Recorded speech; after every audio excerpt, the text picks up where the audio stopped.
I was sitting at my kitchen table, reviewing my bonus statement with a cup of coffee, when my sister-in-law Ashley waddled in without knocking. 8 months pregnant and treating the world like her personal servant. She'd been insufferable for months, but what came next crossed every line I didn't even know existed.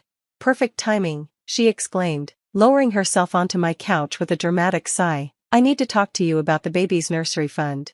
Good morning to you too, Ashley, I said, quickly closing my laptop. What nursery fund? She rubbed her belly in that performative way she'd perfected. Well, Brian and I have been budgeting for the baby, and we're coming up short. Quality cribs are so expensive these days, and don't get me started on the stroller systems. That's tough, I said neutrally, already sensing where this was heading. Have you checked Facebook Marketplace? Lots of gently used baby stuff there. Her face scrunched up like I'd suggested dressing her baby in garbage bags. Used? You want my baby sleeping in some other child's germs? Ashley, millions of parents buy used baby items. It's safe and practical. Which brings me to why I'm here, she interrupted, pulling out her phone. I saw the notification on Tyler's phone this morning. Your quarterly bonus posted, $7,500, right? My stomach dropped. My husband Tyler had access to my banking app for emergencies, but I never thought he'd share my financial information with his family. My finances are private, Ashley. Private? She laughed. We're family. Tyler already told me all about it. And here's the thing, you don't need that money. You have a job, no kids, no real responsibilities. But this baby? She patted her stomach again. This baby needs everything. The nursery, the clothes, the medical supplies. I'm growing a human life here.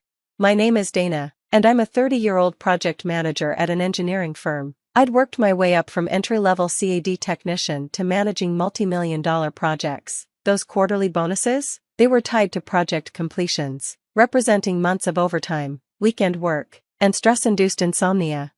Ashley, I'm not giving you my bonus. Her eyes widened in mock shock. You're really going to deny a baby basic necessities? What kind of aunt are you? The kind who knows the difference between necessities and wants. You don't need a $2,000 crib. You want one. Tyler, she called out, and my husband emerged from our bedroom where he'd apparently been hiding. Tell your wife she's being unreasonable.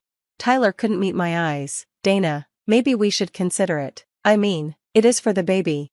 We? I stood up, anger rising. There's no we in my bonus, Tyler. I earned it, working 70-hour weeks while you've been unemployed for 8 months. I'm between jobs, he protested, the same line he'd been using since his buddy hired and fired him from a sales position he'd been terrible at. You've been between jobs for most of our marriage, I shot back, and now you're volunteering my money to your sister? Ashley heaved herself up from the couch. This is exactly what's wrong with your generation, Dana. No sense of family values. In my parents' day, family helped family, but you're so selfish, hoarding money while a baby, an innocent baby, goes without. Goes without what? You and Brian both have jobs, you have health insurance, you have a 2-bedroom apartment. What exactly is this baby going without? The best, Ashley shrieked. My baby deserves the best, and you have the means to provide it, but you're too stingy. Get out, I said quietly. What? Get out of my house, now. Tyler stepped forward. Dana, you can't kick out my pregnant sister. Watch me. I opened the front door. Ashley, leave, now, before I call the police for trespassing. She waddled toward the door, tears streaming down her face. You're heartless, absolutely heartless, choosing money over family. I'm choosing self-respect over manipulation, I corrected. There's a difference. After she left, Tyler turned on me. How could you do that to her? She's pregnant. Being pregnant doesn't entitle her to my paycheck. $7,500 is nothing to you, he said dismissively. You make good money, you can earn more, but Ashley and Brian are struggling. Struggling? I laughed bitterly. Tyler, they went to Cabo last month. They eat out 4 times a week. They have a newer car than we do. That's not struggling. That's poor financial planning. So you're going to punish a baby for the parents' mistakes? I'm not punishing anyone. I'm keeping the money I earned. Why is that so hard to understand? Because family helps family, he was shouting now. My sister needs help, and you have the means to help her. End of story.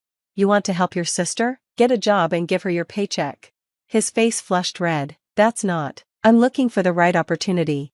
You've been looking for 8 months, Tyler. In that time, I've paid our rent, our bills, bought our groceries, made your car payment, covered your phone bill, and even paid for your gym membership so you could network. And now you want me to give my bonus to your sister because she decided to have a baby she can't afford?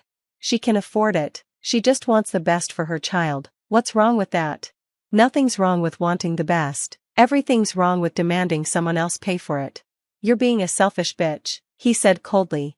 The words hung in the air between us. In 5 years of marriage, he'd never called me names before, but then again, I'd never refused his family money before. You know what? I said, grabbing my purse and keys. You're right, I am selfish. Selfish enough to value my own hard work. Selfish enough to save for my own future. Selfish enough to stop enabling your entire family's poor life choices. Where are you going? To a hotel. When I come back tomorrow, I want you gone. You can't kick me out. This is my home too. No, Tyler, this is my apartment, my name on the lease, paid for with my job. You're just a guest who's overstayed his welcome. I left him standing there, mouth open in shock. As I drove to the nearest Marriott, my phone exploded with messages. From Ashley, you made me cry. Stress is bad for the baby. If anything happens, it's your fault. From Tyler's mom, how dare you treat family this way? That baby is your blood.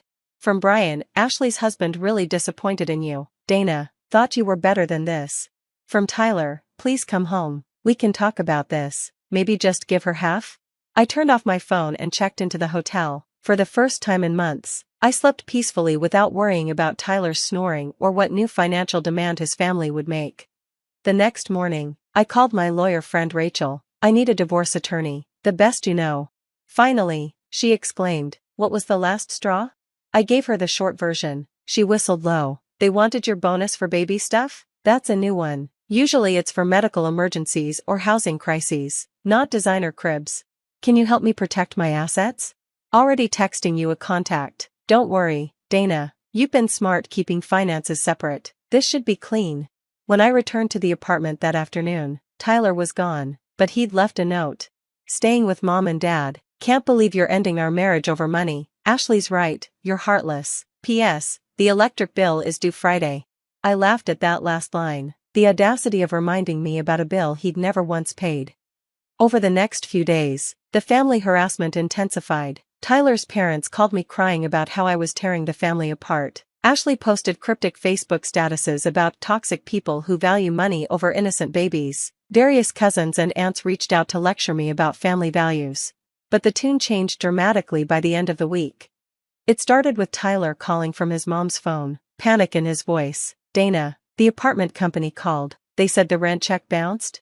What rent check? I asked innocently. I didn't write a rent check. But rent is due.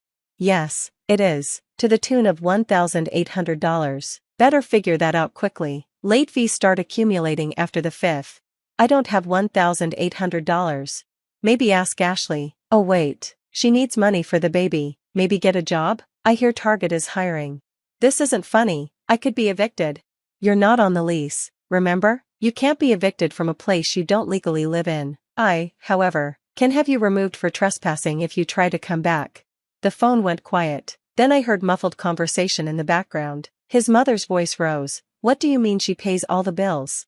Tyler's voice. Defensive, she makes more money. How much more? His father now. More muffled conversation. Then his mother grabbed the phone. Dana, dear, there seems to be some confusion. Tyler said you two split expenses? No confusion, Carol. I've paid 100% of our expenses for 8 months. Before that, I paid about 85% because Tyler's job barely covered his car payment. But he told us he was the breadwinner. The only bread Tyler's been winning is the kind I buy at the grocery store, with my debit card, from my account. We had no idea. She sounded genuinely shocked. He said your bonus was extra money you didn't need. Carol, my extra money has been supporting your son for almost a year. That $7,500 bonus? That was earmarked for my emergency fund because I've been unable to save while supporting 2 adults on one income. The call ended abruptly. 20 minutes later, Ashley called, no longer crying but furious. You've been lying to us. About what? Tyler doesn't have a job. You've been supporting him, and you let me beg for money while hiding this? I didn't hide anything. You all assumed Tyler was employed because he told you he was. Maybe next time verify facts before demanding someone's bonus. But if I'd known, you'd what? Still have demanded my money but felt slightly worse about it? Ashley, You saw my bonus notification and immediately felt entitled to it. Whether Tyler works or not doesn't change that. The baby will be fine. You and Brian both work. You have insurance. You have family support. What you don't have is my $7,500. And you never will. She hung up on me. The divorce proceedings were swift and brutal, for Tyler. Without income or assets, he couldn't afford a lawyer. He tried to claim alimony, arguing that I'd created a lifestyle dependency, but the judge shut that down quickly. Mr. Tyler, you're a healthy 32-year-old man. Your wife supported you for 8 months while you looked for work. That was generous, not obligatory. No alimony will be awarded. His family attended the hearing, apparently planning to testify about my cruelty to pregnant Ashley. The judge wasn't interested. Ma'am, your daughter-in-law's bonus has no bearing on these proceedings. Please sit down. After the divorce, the full extent of Tyler's deception came out. He'd been telling his family he made 6 figures in consulting. He'd been taking credit for the vacations I'd paid for, the gifts I'd bought for family occasions, even the Christmas donations to their church. They'd thought he was successful and generous, never knowing every penny came from my account. Ashley's baby was born 2 months later, healthy, perfect, and sleeping in a second-hand crib from Facebook Marketplace that worked just as well as the $2,000 version she'd wanted. She sent me a picture with a passive-aggressive caption, "Despite some people's selfishness, our baby is thriving." I didn't respond, but I did notice she'd tagged Tyler in the photo. According to mutual friends, he was living in his parents' basement, working part-time at a cell phone store, and contributing exactly nothing to his new nephew's expenses. 6 months post-divorce, I ran into Brian at Costco. He looked exhausted, pushing a cart full of diapers and formula. "Dana," he said awkwardly. "Hi. Hi Brian, how's the baby?" "Good, great, expensive." He laughed weakly. "Look, I owe you an apology. I didn't know the full situation when Ashley asked for your bonus. Tyler had us all convinced that he was employed." "Yeah, that was quite the fiction. We genuinely thought you two were financially comfortable and being stingy. If we'd known you were supporting him alone, you still would have wanted my bonus," I said, not unkindly but honestly. "Maybe you would have asked instead of demanded, but you still would have felt entitled to it because family helps family, right?" He had the grace to look ashamed. "You're probably right. Ashley was so convinced she deserved, well, everything. How's that working out?" "It's been a reality check," he admitted. "Babies don't care if their crib cost $2,000 or $200. They just need safe, clean, and loved. We're learning. Good lessons to learn," I said. "Take care, Brian." As I loaded my Costco haul into my new car, bought with my accumulated bonuses now that I wasn't supporting Tyler, I reflected on how much had changed. My quarterly bonus had increased to $10,000 thanks to taking on additional projects I now had time for. My savings account was healthy. My stress levels were down.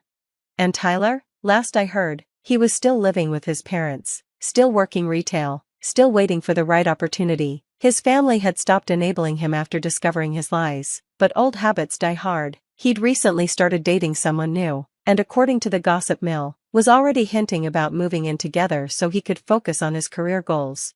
Some people never learn. As for Ashley, she became a mommy blogger, writing posts about surviving on a budget and why designer baby items are a scam. The irony wasn't lost on anyone who knew the real story. She'd gone from demanding my bonus for luxury items to preaching frugality. Motherhood has a way of rearranging priorities.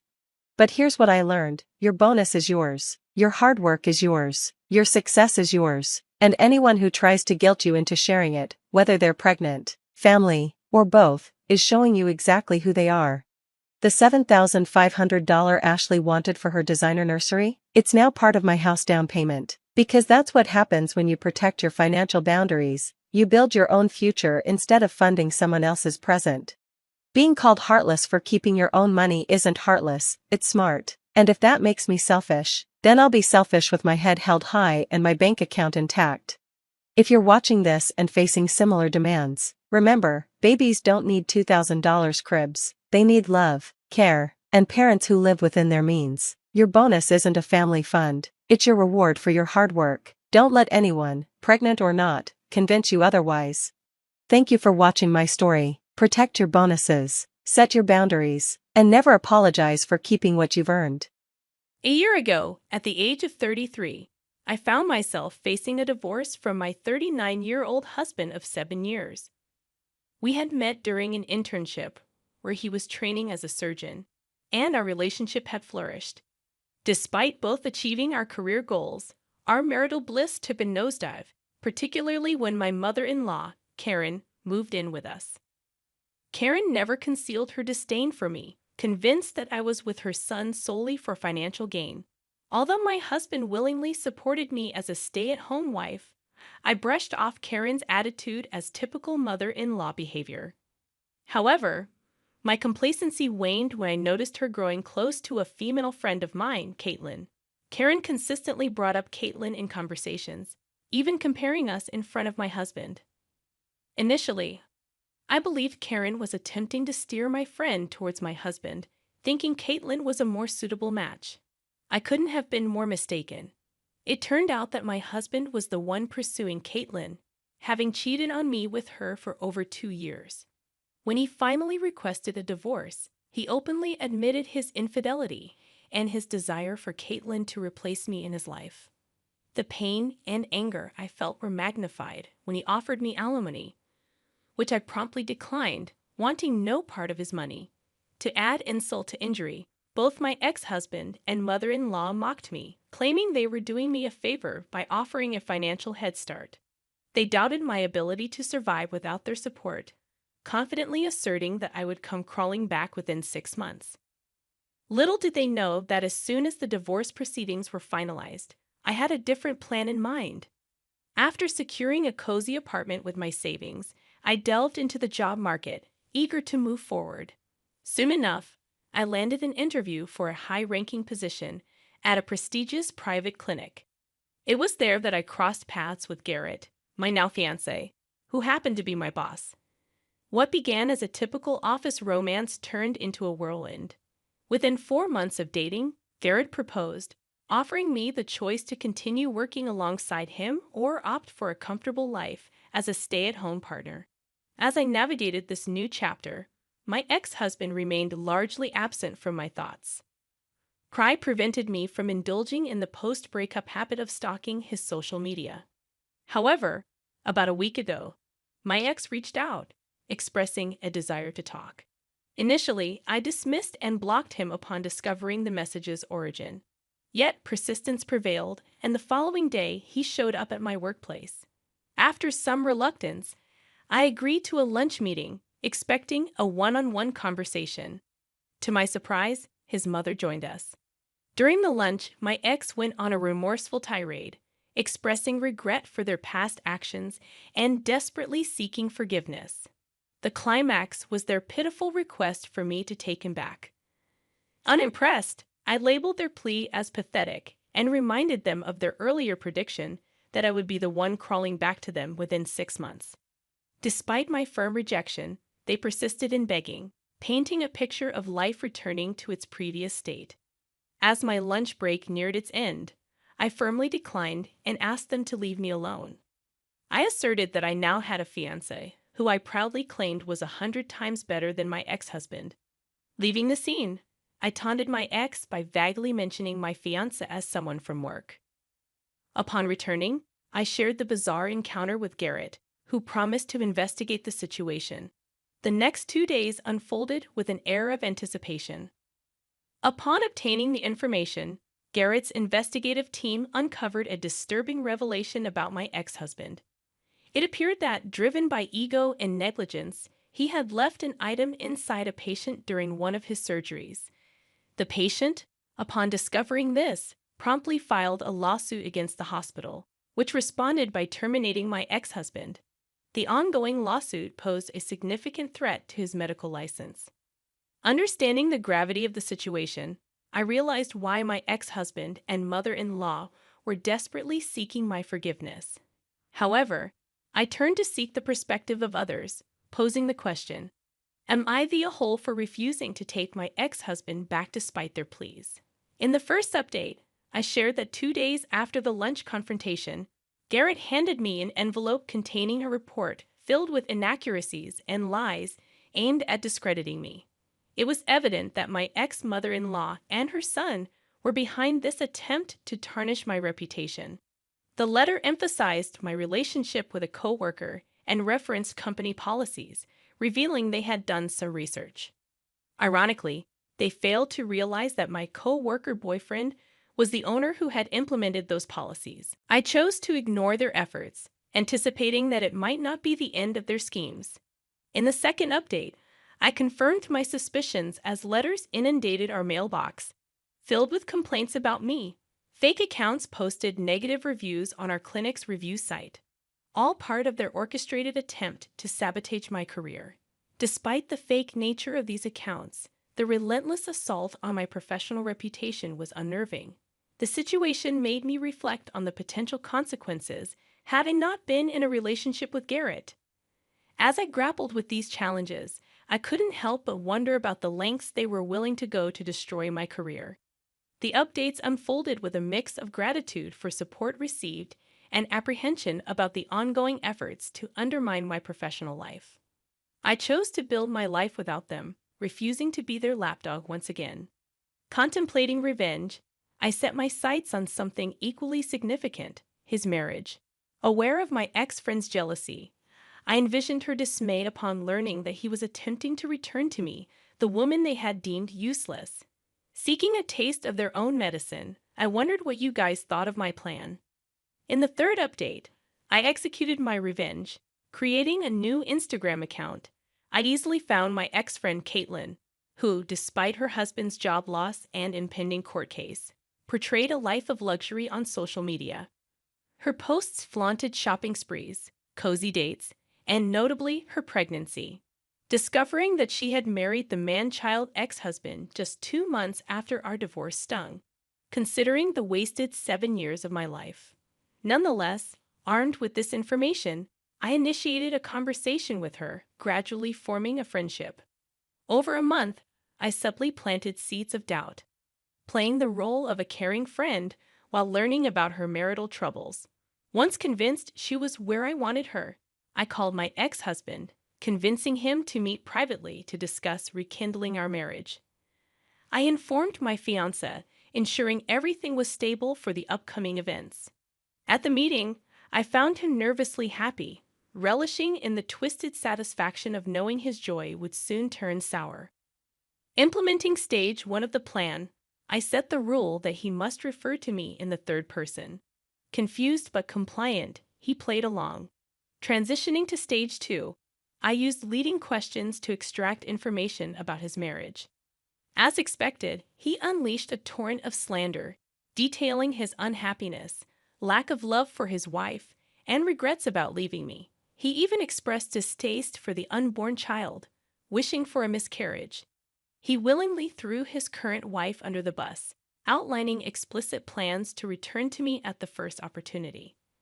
Though some details are not safe for work, the outcome aligned perfectly with my expectations.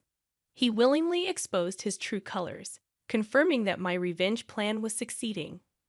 Once I successfully deceived him into pouring out his heart, I sweetly assured him that I needed time to process everything. I promised that the next time we met, I would be single and ready to rekindle our relationship. He eagerly embraced this prospect, displaying childlike excitement. In that moment, a sadistic pleasure washed over me, knowing the imminent betrayal he was about to experience. Back home, I collaborated with my husband and a team of editors, marking the initiation of stage 3 of the plan. Recordings and videos were meticulously crafted to conceal my identity, yet emphasize my female presence. His words were strategically edited to magnify their negative impact. With this done, the next step involved delivering the content to his current wife. Using another Instagram account, I ensured she saw the incriminating material during a vulnerable moment. Engaging in a feigned sympathetic conversation, I artfully fueled her anger. Gradually, I began influencing her perspective, persuading her that she deserved better and that he didn't deserve her. Eventually, I directed her towards the path of revenge. Continuing the act of a concerned friend, I encouraged her to divorce him and take everything, emphasizing that he wanted to return to his ex-wife. With the seeds of discontent planted, she fell into my manipulative web, convinced that leaving him penniless was the appropriate course of action. In the fourth update, I gleefully reported that my plan had worked.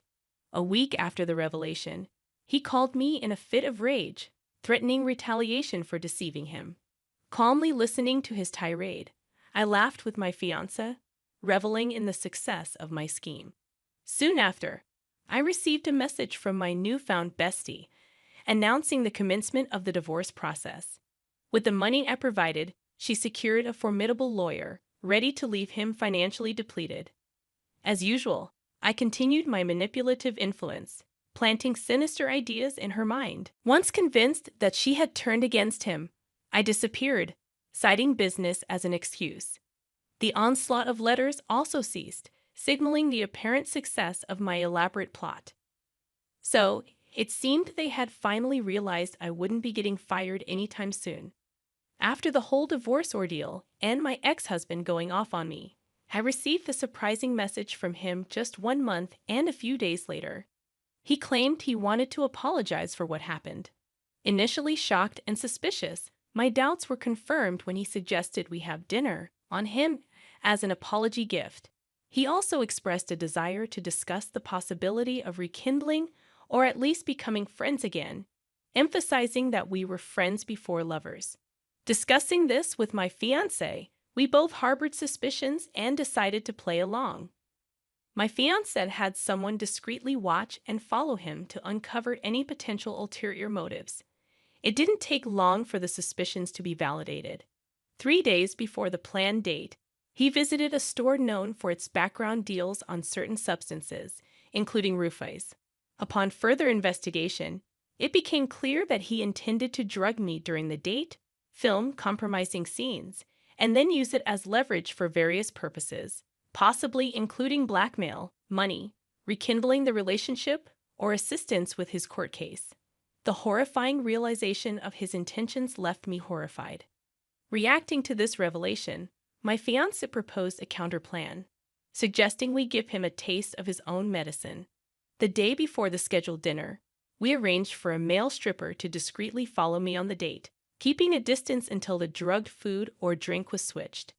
Once the effects kicked in, the stripper would intervene and capture the moment, intending to send the footage to his wife and those suing him. Executing the plan flawlessly, I met up with him on the arranged day, enduring another round of his apologies and remorseful speeches. He admitted to falsely accusing me of sabotaging his marriage, even thanking the unknown person behind it. While engaging in this conversation, I observed him drugging my drink, but managed to switch it in the nick of time. Once he consumed the tampered drink, I calmly excused myself to the bathroom, anticipating his inevitable follow-up. True to expectations, he soon entered the dimly lit hallway, only to be swiftly seized and taken away. The plan had successfully unfolded, and I awaited the aftermath of our strategic retaliation. I played my part by inquiring about him and settling the bill that night. The events of that evening were a blur, but the morning after, his wife texted me, claiming she was devastated. Apparently, the man she was divorcing, who was now expecting a child with me, had not only cheated on her with his ex-wife, but also with a man. It was a ludicrous situation, and though I struggled to maintain a composed demeanor, I kept up the act. Simultaneously, I continued with the lawsuit, and judging by the latest headlines, the video had reached its intended audience. That's the gist of what's been happening. I sense that everything is approaching a resolution, and soon things will return to normal. I'll wait and see before providing a final update. In the concluding update, I reveal that he lost everything, just as I desired. His marriage crumbled, and Caitlin took everything in the divorce, gaining full custody, child support, alimony, essentially every conceivable asset. The court case ended decisively against him, resulting in bankruptcy. The last encounter with him revealed a dire situation. Both he and his mother ended up broke and homeless, moving between shelters. Attempts to visit the clinic were thwarted by my fiancé's intervention, ensuring they never returned. As I prepare for my upcoming marriage, I reflect on the irony that he divorced me with the belief that I would suffer without them. Yet it's he who finds himself begging for scraps. I express not just their deserving fate, but the manifestation of karma. Grateful for the support throughout the story, I conclude, acknowledging that karma indeed has its way. The lake house had always been our family's crown jewel. Perched on the edge of Lake Windsor, its weathered cedar shingles and wraparound porch had graced countless family photos and holiday cards. 3 generations of winters had spent summers there, watching sunsets paint the water gold while plotting their futures. I adjusted my blazer, simple, black, tasteful, as I walked into the lawyer's office.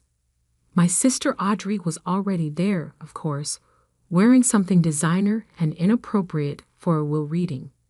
Dad sat beside her, his silver hair perfectly coiffed, while Mom dabbed at dry eyes with a monogrammed handkerchief.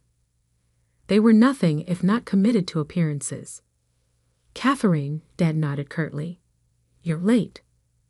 "By 2 minutes," I replied, taking a seat across from them. Traffic from the airport. Still flying commercial, Audrey wrinkled her nose. God, that must be awful. I didn't bother telling her I'd flown private, my company's jet. Not that they knew about it. They all thought I was still struggling along at my little tech startup, trying to make it in a man's world. That's what Dad always called it, usually while suggesting I come work for him instead. Mr. Davidson, the family lawyer, cleared his throat. "Now that everyone's here, we can begin." He adjusted his wire-rimmed glasses, shuffling papers importantly. "As you know, we're here to discuss the distribution of assets following Harold Winter's retirement." "Semi-retirement," Dad corrected quickly. "I'm just restructuring things." "Right, because having a stroke last month and being forced to step down was all part of his master plan. Of course," Davidson continued smoothly, "the main item of discussion is the distribution of property, specifically the Lake Windsor estate." Ah, there it was, the real reason for this meeting. The lake house had been in our family for generations, passed down from father to son until my grandfather had the audacity to only produce my father, who in turn had the misfortune of having 2 daughters. "I've given this a lot of thought," Dad began, using his CEO voice, the one that had terrorized boardrooms for 30 years. "The lake house is a significant responsibility. It needs someone who understands its heritage." I bit back a smile. Heritage. That's what he called the country club memberships, the summer yacht parties, the careful cultivation of the right sort of connections. Never mind that the property had been mortgaged to the hilt 5 years ago when his company hit troubled waters. Waters he'd refused to see coming. "Therefore," he continued, "it's decided. Audrey deserves the lake house more." Audrey preened, already mentally redecorating. Mom sniffed appropriately into her handkerchief. "After all," Dad added, looking at me, "you're so busy with your project in the city. You wouldn't have time for the responsibilities of maintaining such a property." My project, my rapidly growing tech company that had revolutionized artificial intelligence in healthcare. The one that had made me a billionaire before 40. Not that they'd bothered to read any of the business news articles about it. Besides, Audrey smirked, "I practically live there already. All those charity events I host, the connections I maintain, the wild parties you throw when Dad's not looking," I supplied helpfully. "The ones that got written up in the gossip columns last summer." She flushed. "That was a networking event." "If you say so." I opened my laptop, typing in my password. "But before we proceed, there's something you should probably know about the lake house." "What's to know?" Dad waved it dismissively. "I'm giving it to Audrey. The decision's made." Actually, I turned my screen around. You can't give away something you don't own. The property records filled the screen. Clear, official, undeniable. Owner, Catherine Winters, as of 5 years ago. What? What is this? Dad's face went from confident to confused to alarming red in seconds. Property records, I said calmly. From when the bank was about to foreclose. Remember that summer, Dad? When the company was in trouble and you'd leveraged everything, including the lake house? Mom's handkerchief dropped to the floor. Audrey's perfect mouth hung open unattractively. That's impossible, Dad sputtered. The bank. We worked something out. No, Dad. I worked something out. I bought the mortgage. Paid it off. Transferred the deed to my name. All while you were busy telling everyone you'd handled it like always. Mr. Davidson cleared his throat again. I can confirm these records are accurate. The Lake Windsor property has been under Ms. Catherine Winters' ownership for the past 5 years. But why didn't you say anything? Mom finally found her voice. Would you have listened? I met her eyes. When have you ever listened to me about anything important? The silence that followed was heavy with decades of dismissed achievements and ignored warnings. You can't do this. Audrey stood up, her designer dress rustling dramatically. Daddy, tell her she can't do this. Actually, she can, Davidson interjected. And given that the property's mortgage history shows multiple missed payments before Ms. Winters' acquisition, she quite possibly saved it from bank possession. I closed my laptop quietly. I've maintained the property, paid the taxes, even kept on old Mr. Jenkins as groundskeeper. Though I doubled his salary and gave him health insurance. You've been paying Jenkins? Dad looked like he might have another stroke. But I've been sending him checks, which he's been returning to your account. I finished. On my instructions. I wanted to see how long it would take you to notice. 5 years, Dad. 5 years of checks being returned, and you never once checked the accounts. Mom started crying then. Real tears this time, not the decorative kind she usually employed at country club functions. But what about my summer parties? Audrey wailed. My social connections? You mean the parties that almost got the property seized by the police twice? I raised an eyebrow. The networking events that led to 3 lawsuits I quietly settled. She sank back into her chair, suddenly looking very young and very lost. The lake house isn't a toy, I said quietly. It's not a status symbol or a party venue.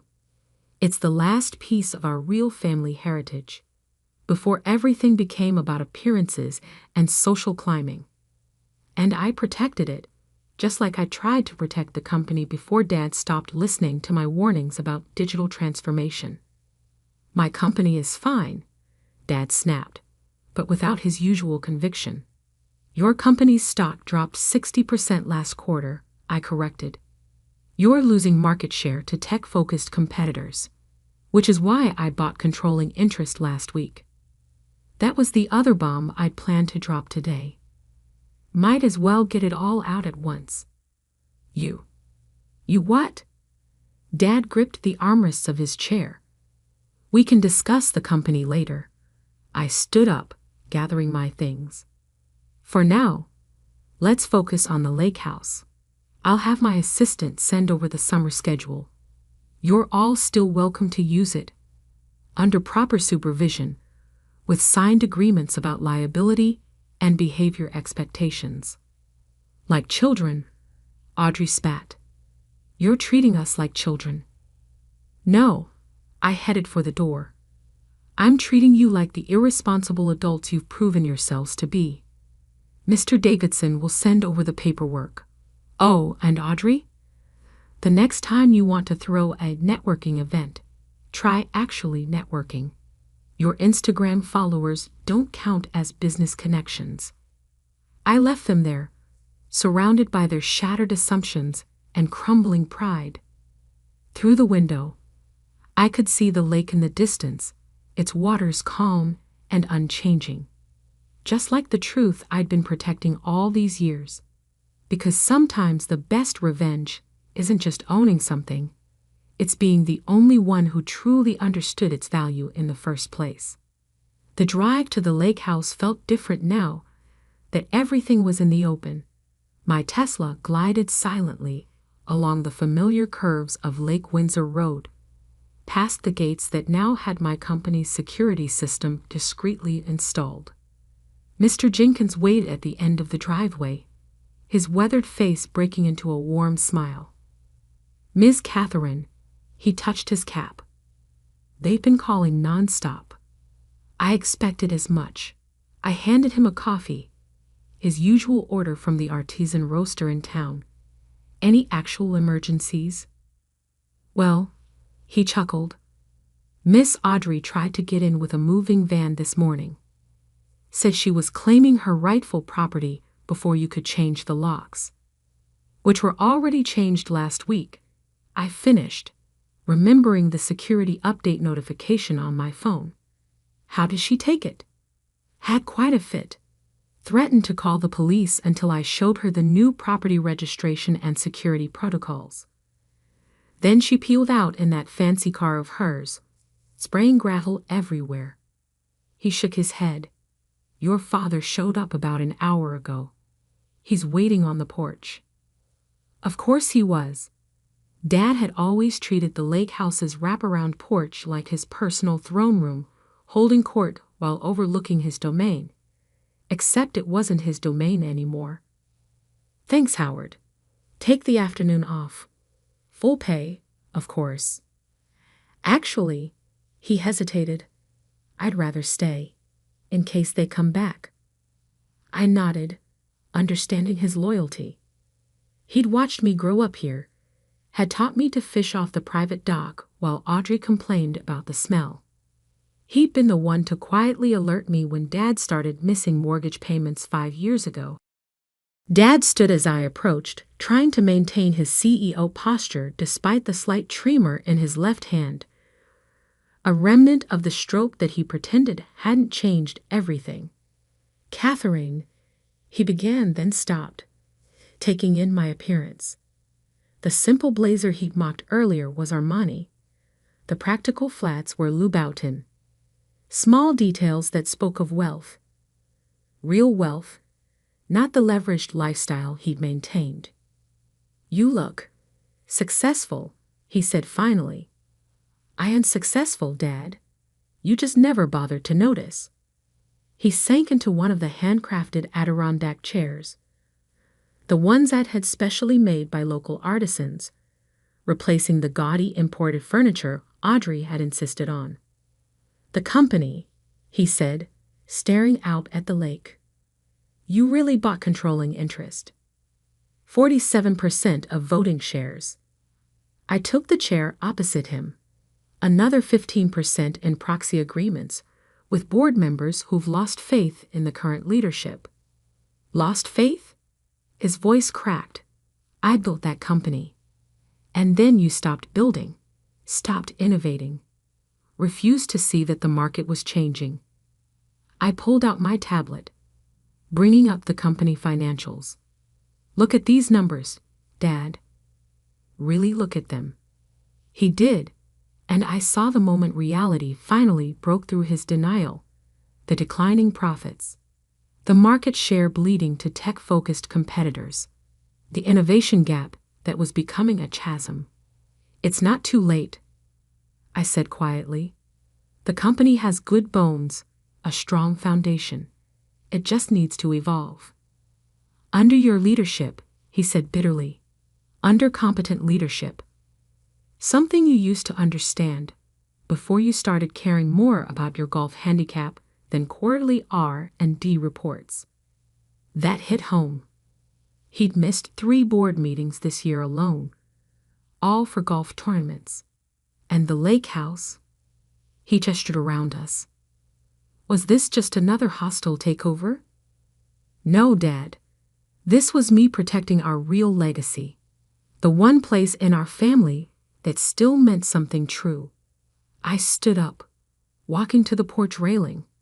Remember teaching me to sail out there? Before Audrey turned the boat dock into a floating cocktail bar. He smiled despite himself. You were a natural. So focused, so determined to understand every detail. The same way I was focused on warning you about the company's tech gaps, about the market shifts you ignored. The smile faded. Catherine, I tried to tell you, Dad.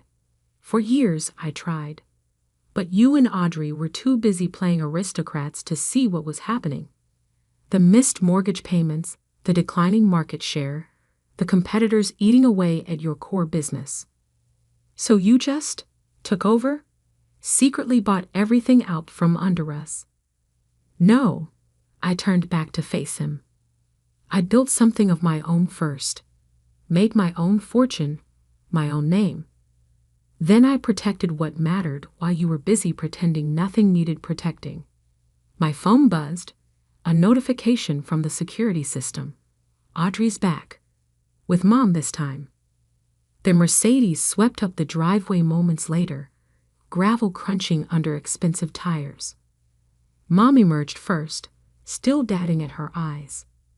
Audrey stormed up the steps, designer heels dangerous on the wooden boards. Did you change the dock access codes too? She demanded. My friends are coming this weekend for the regatta. You mean the illegal poker games you've been hosting on my boat? I raised an eyebrow. The ones that violated 3 state gambling laws. She deflated slightly. Those were networking opportunities. They were stupid risks that could have cost us everything. Again, I pulled out another tablet, bringing up surveillance photos. Like these little gatherings? The ones with certain controlled substances being passed around. Mom gasped. Audrey went pale. I've spent 5 years protecting this property, I continued. From bank seizure, from police raids, from your networking disasters. And now, I gesture around us. Now it's going to be what it was always meant to be. A family legacy, not a party venue. But it's summer. Audrey wailed. The social season is canceled. I finished. At least your version of it. The lake house will still host events. Charity fundraisers. Real ones, not tax write-offs. Environmental symposiums. Youth sailing programs. Sailing programs? Dad looked up sharply. Like the ones you used to run. I nodded. Before everything became about status instead of substance. Mom sank into a chair, looking around like she was seeing the place for the first time. The carefully maintained gardens. The historic architecture preserved instead of modernized. The subtle security systems protecting it all. You've been maintaining everything, she said softly. All this time. Someone had to, I replied. Someone had to remember what this place really meant. Audrey opened her mouth, probably to protest again, but a commotion from the driveway interrupted her. A group of kids, maybe 12 or 13, were piling out of a van marked Lake Windsor Youth Sailing Academy. Right on time, I checked my watch. The first class of the summer program. Summer program? Dad stood up, watching the kids excitedly pulling on life jackets.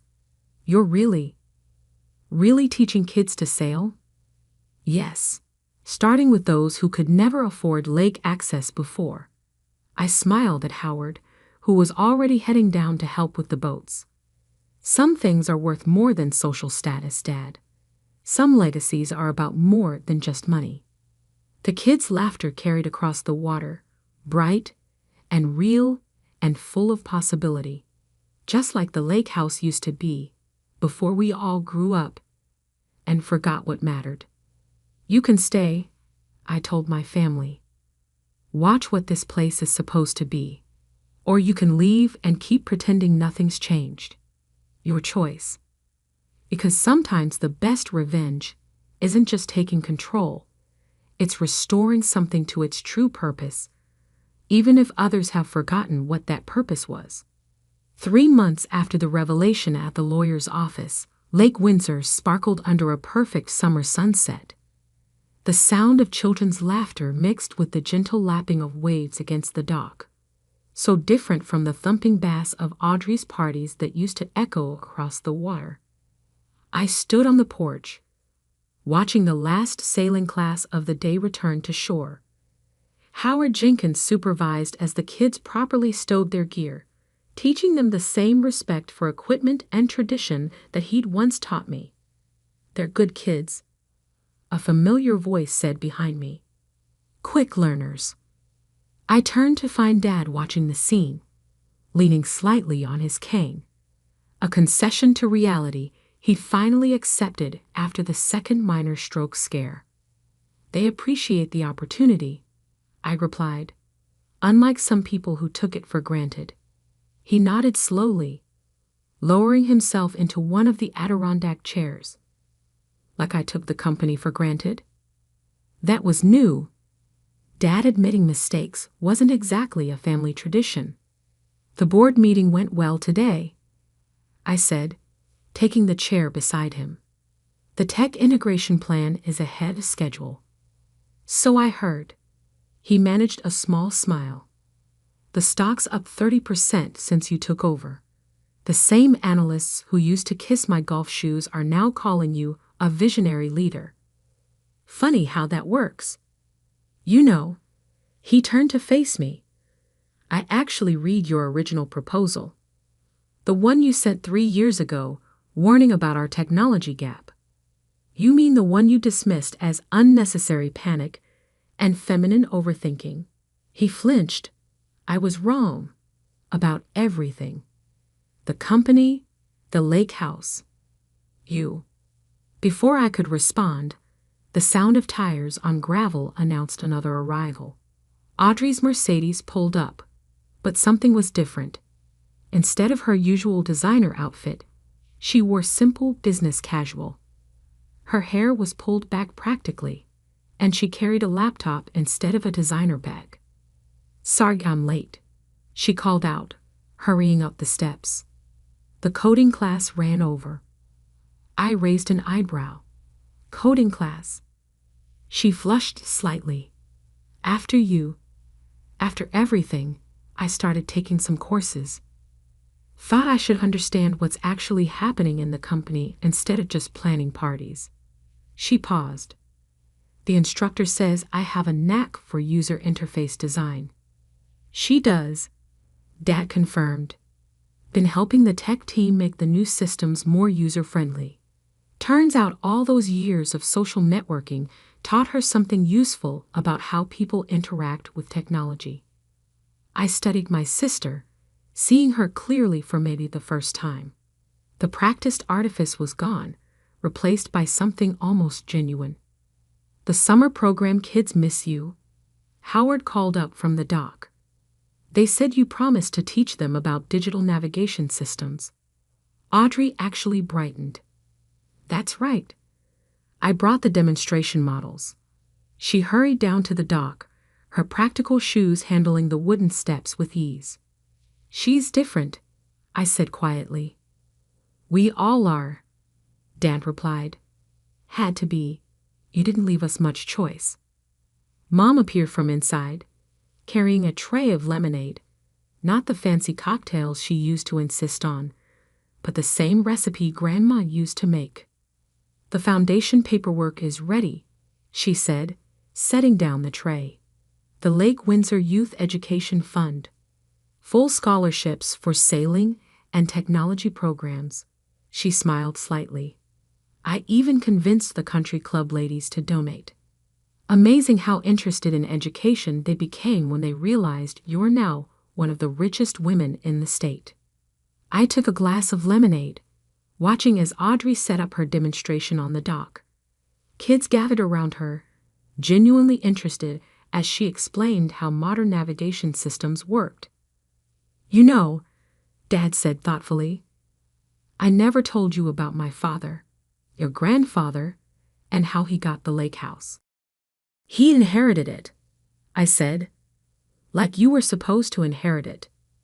No, Dad shook his head. He bought it. Secretly, while everyone thought he was failing in business. Built something new while the family thought he was embarrassing them. He looked at me. Sound familiar? I remembered the old photos in the library, the ones I'd actually studied while Audrey used the room for selfie backgrounds. Grandfather William, the one they called Wild Will, because he invested in automobiles when everyone else was still betting on horses. The same, Dad nodded. He waited until the perfect moment, then showed them all who'd really understood the future. He sighed. I forgot that legacy. Got caught up in maintaining instead of building. But you're more like him than anyone. From the dock came a chorus of wow, as Audrey demonstrated something on her tablet. Howard stood nearby, smiling proudly at his newest batch of students. The fall program starts next week, I said. We're adding coding classes to the sailing lessons, teaching kids that technology and tradition can work together. Integration and innovation, Dad mused, just like what you're doing with the company. Speaking of the company, I pulled out my tablet. The board approved my new proposal. We're creating a heritage division, preserving the best of our history while building for the future. It needs a director. He straightened. Catherine, someone who understands both where we came from and where we need to go. Someone who's learned the hard way what happens when you stop innovating. I slid the tablet over. Interested? He picked it up with slightly shaking hands. You trust me, after everything? Trust is earned, I said firmly. Just like respect, just like success. You taught me that once, before you forgot it yourself. Mom appeared with more lemonade, just as Audrey's students broke into applause. The sunset painted everything in gold. The water, the dock, the familiar shingles of the house that had seen generations of winters learn, fail, and grow. I found something in the library, Mom said softly, pulling out an old photograph. From the day your grandfather bought the lake house. The picture showed William Winters standing proudly on these same porch steps, a subtle smile playing on his lips. Behind him, his own family looked on with mixed expressions of shock and dawning respect. History repeats, Dad said, looking from the photo to me. Only if we learn from it, I replied. Down at the dock, Audrey was wrapping up her lesson. The kids helped pack up the equipment, showing the same care Howard had taught me years ago. One young girl lingered, looking up at the house with dreaming eyes. That'll be yours someday, Howard told her, following her gaze. If you work hard and learn well. Ms. Catherine proved that anything's possible here. I smiled, remembering being that girl, having those dreams. The lake house had always been magic, not because of its monetary value or social status, but because of its ability to inspire, to teach, to transform. The next board meeting is Thursday, I told Dad. The Heritage Division presentation is first on the agenda. He nodded, a familiar spark of purpose returning to his eyes. I'll be ready. I know you will be, I said. Just remember, we're not in the business of maintaining anymore. We're in the business of building. As the sun set on another Lake Windsor evening, I watched my family slowly finding their real purpose. Mom organizing educational programs instead of social events. Audrey teaching instead of partying. Dad learning to build again instead of just preserving. Sometimes the best revenge isn't just proving people wrong. It's helping them become right. And as the last light painted the lake in shades of possibility, I knew Grandfather William would have approved. Because true legacy isn't about what you own. It's about what you build, what you teach, and what you leave better than you found it. That's what the lake house had always been meant for. That's what we had all finally learned to see. The email arrived at 9:47 a.m. on a Tuesday. Subject line: immediate termination. No warning, no discussion, just cold corporate efficiency from a company I'd helped build for 7 years. I'm Sophia Martinez, and until that moment, I was the Senior Vice President of Client Relations at Vertex Solutions, one of the fastest-growing digital marketing firms in Chicago. My crime? Suggesting we adjust our pricing strategy to keep our top clients from jumping ship to more competitive agencies. Your negative attitude is disrupting team morale, the email read. Translation: I dared to question CEO Michael Bennett's latest cash grab. I sat in my corner office, staring at the sleek downtown skyline through floor-to-ceiling windows that would no longer be mine in about 15 minutes. The irony wasn't lost on me. I'd landed or managed 80% of the clients whose payments had funded these fancy offices, including the Italian leather chair Michael now sat in 3 floors above me.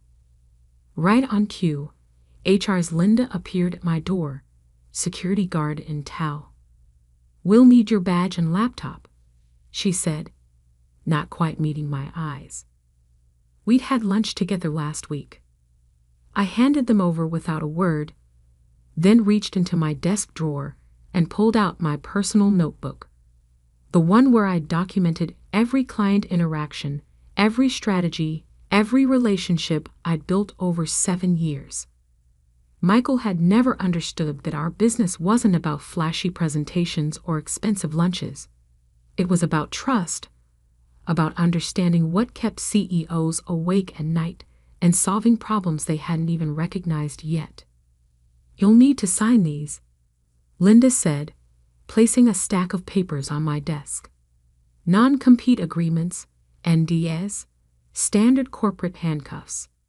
I glanced at them, then looked up at Linda with a smile that made her step back slightly. "No, I don't think I will. It's standard procedure. It's unenforceable," I corrected her. I checked with my lawyer 6 months ago when Michael started pushing out other senior executives. Illinois law is quite clear on this. Her face paled. She knew I was right. I'd always done my homework. As security escorted me out, I caught glimpses of my team through the glass walls. Mia, the brilliant strategist I'd mentored for 3 years, looked close to tears. James from Creative was shaking his head in disbelief. They were good people, true talents. They deserved better than Michael's leadership. In the elevator, my phone buzzed. A text from Marcus Reynolds, CEO of Reynolds Tech, one of our biggest clients. "Heard the news. This is a mistake. Call me when you're free." I smiled, remembering Michael's words from our last executive meeting. Clients don't care about individuals. They care about the brand. The security guard walked me to my car, awkwardly trying to avoid conversation. As I put my box of belongings in the trunk, I heard familiar laughter. Michael stood on the smoking terrace above, sharing what looked like a joke with his new executive team. All men, all from his country club, all spectacularly unqualified for their positions. He caught sight of me and raised his coffee cup in a mock toast. I gave him a small wave in return, which seemed to unsettle him more than anger would have. The drive home to my loft in Lincoln Park was surreal. 7 years of 80-hour weeks, missed family events, relationships sacrificed on the altar of corporate success, all ended with a single email. But instead of grief or anger, I felt something unexpected: freedom. Because Michael had forgotten something crucial, something that would come back to haunt him in the weeks ahead. I parked in my garage and carried my box upstairs, past the home office I'd barely used except on weekends. Inside were 3 things Michael didn't know about. A complete business plan I'd been refining for the past year. A list of industry contacts I'd maintained independent of Vertex. And most importantly, a prototype platform I'd developed with a team of freelance developers. My phone buzzed again. Another message from Marcus Reynolds. "Seriously, call me. We need to talk about the future." I smiled, thinking about Michael's dismissive attitude toward client relationships. He thought customers stayed for the Vertex brand, for the fancy offices and overpriced strategies. He had no idea that every major client I managed had my personal cell number, that we spoke regularly about their businesses, their goals, their fears. I opened my laptop, my personal one, not the corporate device I'd surrendered, and pulled up a document I'd been saving for the right moment. Articles of incorporation for a new company, Catalyst Digital Solutions. The name wasn't an accident. In chemistry, a catalyst is something that creates change without being consumed by it. That's exactly what I'd been doing at Vertex, transforming clients' businesses while Michael took the credit. But now, it was time for a different kind of transformation. My phone kept buzzing. More messages from clients, industry contacts, even competitors who tried to hire me away from Vertex. I let them wait. First, I had a call to make. "Anna? It's Sophia. Remember that conversation we had about going independent? How do you feel about starting now instead of next year?" Anna Torres had been my first hire at Vertex, before Michael pushed her out for being too focused on client satisfaction instead of billable hours. She'd landed at a bigger agency, but had been dropping hints about wanting something more meaningful. "Are you serious?" she asked. "What about your non-compete?" "Unenforceable, and I got 3 clients ready to jump ship as soon as we're set up." There was a pause, then a laugh. "You planned this, didn't you? You knew Michael would eventually show his true colors." "Let's just say I believe in being prepared. Are you in? When do we start?" I looked at my watch, 11:23 a.m., less than 2 hours since that termination email. How about now? By sunset, I had commitments from 5 former Vertex employees, all top performers who'd left or been pushed out by Michael's new vision.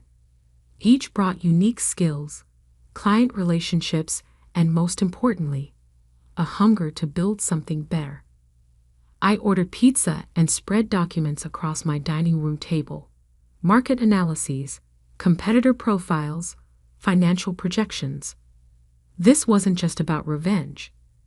This was about creating something that should have existed all along, a digital marketing agency that actually put clients first. My phone buzzed one last time. Michael's number. I let it go to voicemail. "Sophia." His voice was tense, trying to sound casual. "Heard you've been talking to Marcus Reynolds. Just a reminder about your contractual obligations. Let's be professional about this." I deleted the message and opened my email to find 6 new client meeting requests for the following week. 2 were from companies that had turned down Vertex's pitches, claiming our fees were too high. They'd actually been telling us something different. Our value proposition wasn't strong enough. That was about to change. As I worked late into the night, finalizing proposals and sketching out service packages, I thought about Michael's parting shot from the smoking terrace. He thought he was ending my career. Instead, he'd just given me the push I needed to start something bigger than he could imagine. Tomorrow, I would begin reaching out to clients. Not to steal them. That would be crude. No, I would simply let them know about an exciting new option in the digital marketing space. One led by someone who understood their businesses inside and out.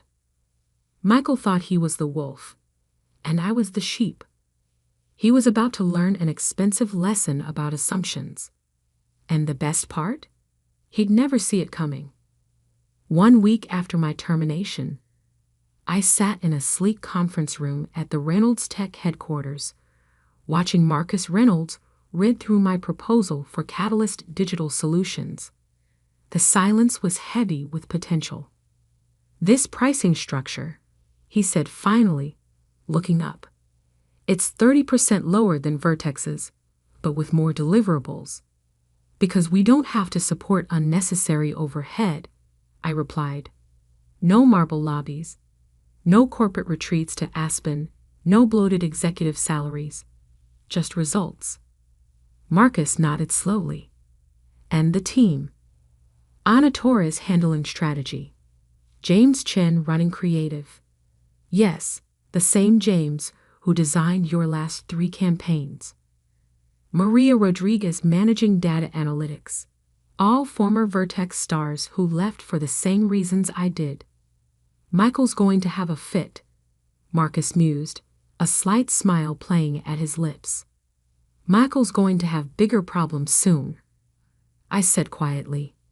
"Have you looked closely at your last 3 reports from Vertex?" Marcus frowned. "What do you mean?" I pulled out a detailed analysis I'd prepared. They've been recycling strategies across clients, even competitors. Same templates, same approaches, just with different logos slapped on. "You're paying premium prices for cookie-cutter work." His face darkened as he reviewed the evidence. I'd spent years building trust with Marcus, and he knew I wouldn't make accusations without proof. "When can you start?" I smiled. "We already have. Check your email. There's a preliminary audit of your current digital presence with specific recommendations. Consider it a good faith demonstration." By the time I left Reynolds Tech, I had a signed contract for twice the budget I'd proposed.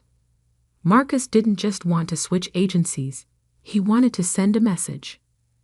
Back at our temporary office, a converted industrial loft in Rigger North that actually had more character than Vertex's sterile space, the team was growing.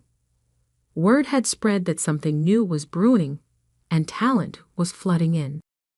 "Sophia," Anna called as I walked in. "The Murphy account just reached out. They want to meet tomorrow." Murphy Global was Vertex's second-largest client. I personally handled their expansion into Asian markets last year, a project Michael had tried to take credit for at the annual agency awards. "Also," Anna continued, lowering her voice, "Maya just quit Vertex. She's in the break room if you want to say hello." I found Mia making coffee, looking both nervous and excited. "I couldn't stay," she blurted before I could speak. "After seeing what they did to you, how they're running things now, please tell me you have room for another strategist." I hugged her. "I've been saving a desk for you." That afternoon, my phone buzzed with a text from Linda in HR. "Michael's on a rampage." Reynolds' termination letter arrived. 3 other clients asking for their files. He's called 4 emergency board meetings in 2 days. I didn't respond, but I saved the message. Linda had been sending these updates all week, her small act of rebellion against a toxic system. By Friday, we had our first crisis. Michael's lawyers sent cease and desist letters to everyone who'd left Vertex, claiming breach of contract and theft of trade secrets. I gathered the team in our main space. "Who's worried about these letters?" Nervous glances were exchanged until Anna spoke up. "They can't really enforce those agreements, right?" I projected our lawyer's response onto the wall. "All non-compete agreements are invalid under current state law. Client relationships and industry knowledge are not proprietary information. Vertex Solutions has no legal basis for their claims." The relief was palpable. "But that's not why I called this meeting," I continued. Look around this room. 2 weeks ago, we were all following someone else's vision, working in golden handcuffs. Now we're building something of our own. The question is, what exactly are we building? For the next 3 hours, we mapped out not just a business plan, but a manifesto. Catalyst wouldn't just be another digital agency. We'd be partners in our clients' growth, with skin in the game, performance-based fees, profit sharing, real innovation, not recycled templates. As we worked, my phone kept buzzing with updates from Linda. Michael just fired the entire creative department. 3 more board meetings scheduled. Clients asking questions about staff turnover. Emergency calls with investors. I smiled, remembering Michael's mockery when he'd heard rumors of my new venture. Good luck competing with us. You'll be bankrupt in months. Instead, Vertex was hemorrhaging talent and clients while we grew stronger each day. But the best was yet to come. Monday morning, I walked into a meeting with Universal Brands, Vertex's largest and most prestigious client. Their CNO, David Chen, had been skeptical of Michael's leadership for months. Honestly, David said after I'd presented our approach, "We were waiting for someone like you to create an alternative. Michael's been coasting on your reputation for years. Everyone knew it was you handling the real strategy." I left with not just a signed contract, but an introduction to 3 other potential clients. By the time I returned to our office, the team had popped champagne. "Universal Brands?" Anna asked, offering me a glass. "Universal Brands," I confirmed. "And they're bringing their entire portfolio." The celebration was interrupted by an urgent call from Marcus Reynolds. "Sophia, you need to see this. Michael just sent a company-wide email at Vertex. Someone leaked it to industry blogs." I pulled up the link he sent. Michael's message was a masterpiece of corporate denial. "Recent changes in staffing and client relationships reflect our strategic repositioning. Vertex remains the market leader in digital innovation. Any rumors of instability are competitor-driven propaganda." The comments section told a different story. Former employees shared stories of toxic leadership. Industry insiders posted about declining quality. Clients questioned the strategic repositioning narrative. "Should we respond?" Anna asked, reading over my shoulder. I shook my head.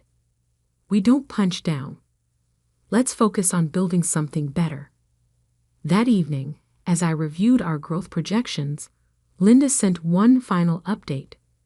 "Board called emergency session for tomorrow." Heard words like vote of no confidence and leadership transition. I closed my laptop and looked around our office. In just 2 weeks, we'd assembled a dream team, landed major clients, and built a foundation for something revolutionary. But this wasn't about destroying Vertex. It was about creating what should have existed all along, an agency that valued talent, respected clients, and understood that real success comes from lifting others up, not pushing them down. My phone buzzed one last time. A message from Michael himself. "We should talk. Name your price to end this." I didn't bother responding. He still didn't get it. This was never about price. It was about value. And he was about to learn the difference. The morning of Vertex's emergency board meeting dawned bright and cold. I watched the sun rise over Lake Michigan from our new office space, a converted warehouse in the West Loop that we transformed into something special. Open collaboration areas, state-of-the-art technology, and most importantly, walls covered in client success stories. 3 months had passed since my termination. In that time, Catalyst had grown from an idea to a force that was reshaping the industry. "Sophia?" Anna appeared in my doorway, tablet in hand. "You need to see this." She pulled up the morning's industry news. The headline made me catch my breath. Vertex SOLUTIONS CEO, MyScale BNETT, Facey is board, VOTE, ANICLIENTEXOUS, and staff of DPR, QRES.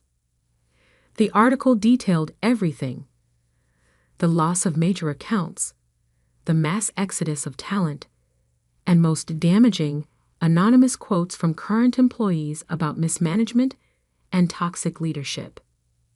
That's not all, Anna said, swiping to another screen.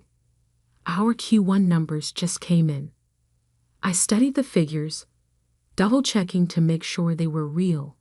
In just 3 months, Catalyst had achieved what Vertex took 7 years to build. But more importantly, we'd done it the right way. My phone buzzed. A text from Linda. Michael just arrived. He looks terrible. Board members are already here.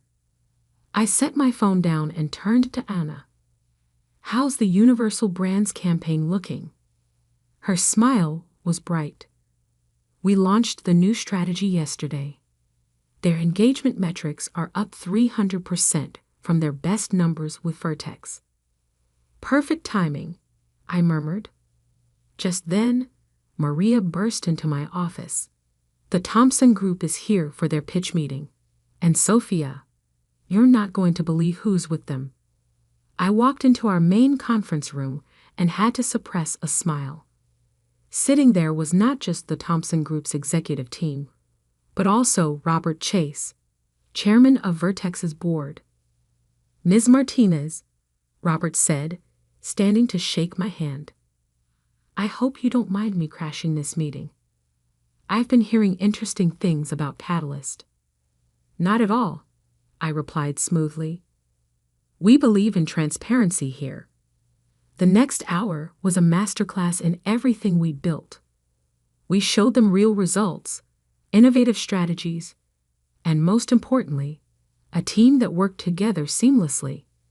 No ego, no politics, just excellence. Halfway through our presentation, my phone lit up with another message from Linda. Michael just tried to present a strategic restructuring plan to save the company. Board members laughed out loud. Robert Chase watched us intently, saying little, but noting everything. After we finished, he stayed behind while the Thompson team left to discuss their decision. Impressive operation you've built here, he said, walking around our office. Very different from Vertex. We had a different vision, I replied. Clearly. He paused at our wall of client success stories. You know, Michael told the board you'd fail within months. Said clients would never follow a mid-level executive to a new agency. I smiled. How's that prediction working out? About as well as his leadership. Robert turned to face me.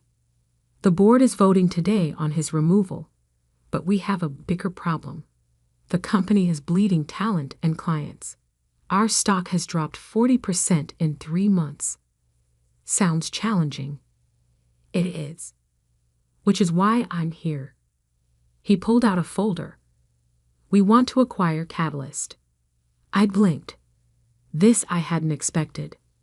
Full autonomy, he continued. You'd run both companies. Rebuild Vertex under the Catalyst model. Michael would be out completely.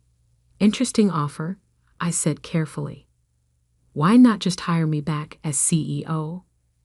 Because this isn't about just changing leadership. It's about changing culture. You've built something special here. Something we need. I looked around at what we created. The energy, the innovation, the genuine joy in our work. I'll need to discuss it with my team, I said. We make decisions together here. Robert nodded. Of course, but don't take too long. The board meets in 2 hours. After he left, I called an all-hands meeting. Every member of Catalyst gathered in our main space as I explained the offer. "So they want to buy us?" Mia asked. "After everything they did." "They want to become us," Anna corrected. "There's a difference." I looked at the faces around me. People who'd taken a risk, who'd believed in building something better. "This isn't my decision alone," I said. "We started this together. We decide together." The discussion lasted an hour. People raised concerns, saw opportunities, debated possibilities. Finally, Anna stood up. "I think we all know what we want," she said. "But the real question is, what would make the biggest impact?" I smiled, remembering why I'd hired her first. 30 minutes later, I sat in my office composing an email to Robert Chase. As I wrote, Linda sent another update. "Board meeting starting. Michael looks like he's seen a ghost." I finished the email and hit send, then gathered the team again. "It's done," I announced. "I just sent our counteroffer." Instead of selling Catalyst, we proposed a merger of equals. Both companies would adopt Catalyst's culture and business model. We'd keep both client bases, but transform everything else. Most importantly, we'd retain our independence and values. "Bold move," Anna said. "Think they'll accept?" My phone buzzed with Robert's response. "Board reviewing now." Michael just walked out. 20 minutes later, Robert called. The board had unanimously approved our terms. Michael, they informed me, had resigned rather than work under my leadership. The news spread fast. Industry blogs lit up with headlines. Digital marketing, disrupted, catalyst, and vertexnerge, in revolutionary deal. Sophia Memartines, FRM fired EEXECUTIVE to industry PIONER. How AASTR transformed a legacy agency. That evening, we hosted a company-wide meeting for both teams. The Vertex employees looked shell-shocked, alternating between hope and skepticism. "I know many of you are wondering what happens next," I began. "The answer is simple. We build something extraordinary. Not by following old rules or serving egos, but by creating real value for our clients and our people." As I outlined our vision, I saw the skepticism fade, replaced by excitement. By the end, even the most hardened Vertex veterans were nodding. Later that night, as I packed up my office, I found an old photo from my Vertex days, me with my original team, all of us smiling, still believing in the promise of building something meaningful. My phone buzzed one last time. A message from Michael, sent from his personal email. "Congratulations. You won. I underestimated you." I didn't respond. Instead, I pinned the old photo to our wall of success stories, a reminder of where we started and how far we'd come. The next morning, I arrived early to find our office already full. Vertex and Catalyst teams were working together, sharing ideas, breaking down the walls that had separated them. Anna appeared at my side. "Pretty amazing, isn't it? 3 months ago, they fired you. Now you're running both companies." I shook my head. "No, we're running both companies." That's what Michael never understood. True success isn't about individual power. It's about building something bigger than yourself. "Speaking of building," she grinned, "wait until you see the new client requests that came in this morning." As I walked through our transformed office, greeting both old faces and new, I thought about Michael's mockery the day I left Vertex. Good luck competing with us. He'd been right about the luck part. We didn't need it. We had something better. We had vision, values, and most importantly, we had each other. And that was just the beginning. Don't act all high and mighty over a measly $12,000. You're useless. Try cutting off your financial support and see if I care. Even though I've been sending money to my brother and his wife for 10 years, why do they have to berate me like this? Fine by me. With that, I firmly hung up the phone. They should be the ones worried, not me. I won't help them anymore, no matter what happens. My name is Angela. I live with my husband Niles and our son Seth.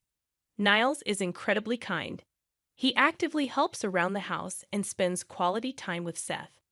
I've been living a happy life, but I have a concern. It's about my older brother Freddie and his wife Isla, who live in our family home. Our mom, named Jean, retired and moved back home after Freddie and Isla declared they would take care of her. Growing up in a single-parent household, I was worried, so I gladly accepted Freddie's offer. To show my gratitude, I've been sending Mom $12,000 every month. But things seemed off after Freddie and Isla started managing the money. Whenever I forgot to send the money, Isla would angrily call me. Each time, I'd rush to transfer the funds. Mom's behavior also seemed strange lately. She's been distant on the phone, often comparing me to Freddie. Freddie has always struggled academically and isn't athletic. Mom used to complain about how Freddie didn't study as much as I did, but now the tables have turned. I didn't understand why Mom's attitude changed, but I never stopped the financial support. At the beginning of a new month, Isla calls my cell phone as usual. "Did you forget this month's money? What's the deal?" she scolds. "I'm sorry. I'll transfer it right away." "You're so clumsy. How do you even manage to raise a child?" Isla berated me, urging me to transfer the money quickly. I felt like I was being extorted and uneasy about the whole situation. Is this how financial support is supposed to work? Isla's aggressive behavior started when she first met our family. The first time she saw me, she scoffed. "Who's this plain girl?" "Freddie's sister." "No way." I was taken aback. I never expected such a comment from someone I just met. Mom defended me, and I remember that clearly. Isla's attire was a miniskirt and a flashy leopard print jacket. "Isn't it inappropriate to wear that to meet your fiance's family?" I thought so, but I didn't say anything. Isla's behavior only escalated from there. I vented to my husband, who was also upset. I found solace, but the idea of having her as family was disconcerting. However, Freddie wasn't the most sensible person either, so I assumed I'd get used to it. Their behavior worsened after moving into the family home. I wondered if Mom was okay living with them, but with work and raising Seth, I couldn't visit Mom and was left in the dark about the details of her well-being. Amidst our busy lives, Mom suddenly called at the end of the month as usual. I had just dropped my son off at the child care center and was about to head to work when I received a phone call from her. "What's wrong?" I asked, but Mom sounded furious. When I asked her to explain, she said something outrageous. "Where's this month's money?" I was shocked. I had already sent the money at the beginning of the month. I told her I transferred it to Freddie's account, but she angrily claimed she hadn't received it. Surprised, I asked her to check again, but she wouldn't listen. "You've become so irresponsible after all I did to raise you. Right now, you're sending less money. You're so ungrateful." I did send the $12,000. Enough excuses. Send the $12,000 now. If I don't get it next month, I'll cut ties with you. Learn from Freddie. He always sends $500 on time. Why am I expected to send $1.02 to 000 when Freddie only sends $500? Angry, I yelled back that I did send the money and hung up. It might have been a bit childish, but I wanted to be clear about the money. If Mom's going to unfairly scold me again next month, I need to check in with my brother. There's a chance his wife is up to something. Determined, I headed to work, my footsteps echoing with frustration. The next month, as usual, I got a call from my sister-in-law. "Did you forget this month?" I always tell you to transfer at the beginning of the month, don't I? I asked her about Mom's behavior last month, to which she responded, "Oh, she might have been a bit upset. But I leave everything about Mom to Freddie. If you're concerned, ask him. More importantly, make sure you transfer the $1.02 to 000. Got it?" She hung up without waiting for an answer. Taking her advice, I decided to contact my brother. "Hey, I wanted to talk about Mom," I said. He responded with annoyance. "What now?" I told him about the angry call from Mom last month and how she was upset about not receiving the money. To my shock, he said, "We're struggling too. Since moving back home, we decided to give Mom $500 from your $12,000 and $500 from my salary. We used the rest this month. We had some extra expenses, so we used all of your $1.02 to 000. I was stunned. I couldn't fathom that my money was being used by my brother instead of Mom. Filled with anger, I confronted him, but he skillfully dodged my questions, leaving me feeling helpless. I hung up, contemplating whether I should inform Mom about the situation. Calling her, I relayed everything my brother had said, but she refused to listen. "You're just making excuses. You probably didn't send the money this month either. I sacrificed so much for you, and this is how you repay me," Mom said, tears streaming down her face. Feeling helpless, I asked Mom to switch to a video call to prove that I had properly transferred $12,000. Mom hesitated but eventually switched to a video call. I displayed my bank card with the transaction history, hoping she would understand. However, Mom remained skeptical. "You probably faked this. I heard on the news that it's easy to make these things now. Just pay this month's amount, and we'll talk after that," she insisted. I transferred the $12,000, hoping that it would resolve the issue. Mom, acting high and mighty, demanded to see my brother's bank card as well before hanging up. Trusting Mom and my brother, I transferred the money for the current month, believing that she would realize I was right. However, a few days later, I received another angry call from Mom. Confused, I waited for her to explain. She angrily claimed that she hadn't received the money for this month and was struggling to make ends meet. I insisted that I transferred the money on the day I called her and suggested checking with my brother. When I called my brother, he responded gruffly, claiming that Isla had the bank card, and it was none of my business how they used the money. Frustrated, I contacted my sister-in-law, who nervously laughed and admitted, "Oops, got caught. I saw the transfer from you and immediately withdrew the $12,000 to buy a designer bag. I plan to repay it soon, but I work part-time and haven't received my paycheck yet." I was incredulous. That money was intended for Mom, not for their leisure. Angrily, I demanded she return the $12,000. However, my sister-in-law snapped back, "Don't act all high and mighty over just $1.02 to 000. You're useless. You're a full-time worker. You must have more money. Just transfer another $1.02 to 000. I was furious. I couldn't believe my money was being used like this. That weekend, I went straight to my parents' house, and my brother and sister-in-law seemed surprised by my sudden visit. Mom welcomed me in, asking if I brought the money. I stated that I had transferred the money and wanted to confirm it, intending to see my brother's bank card. When I confronted my sister-in-law, she made a disgusted face. "Ila, you have the bank card, right? Show it to me." "Why should I show it to you?" "Because I transferred $12,000 to my brother's account," I insisted. However, she refused to show me. "You said you'd return it, right? You've received your paycheck by now, haven't you?"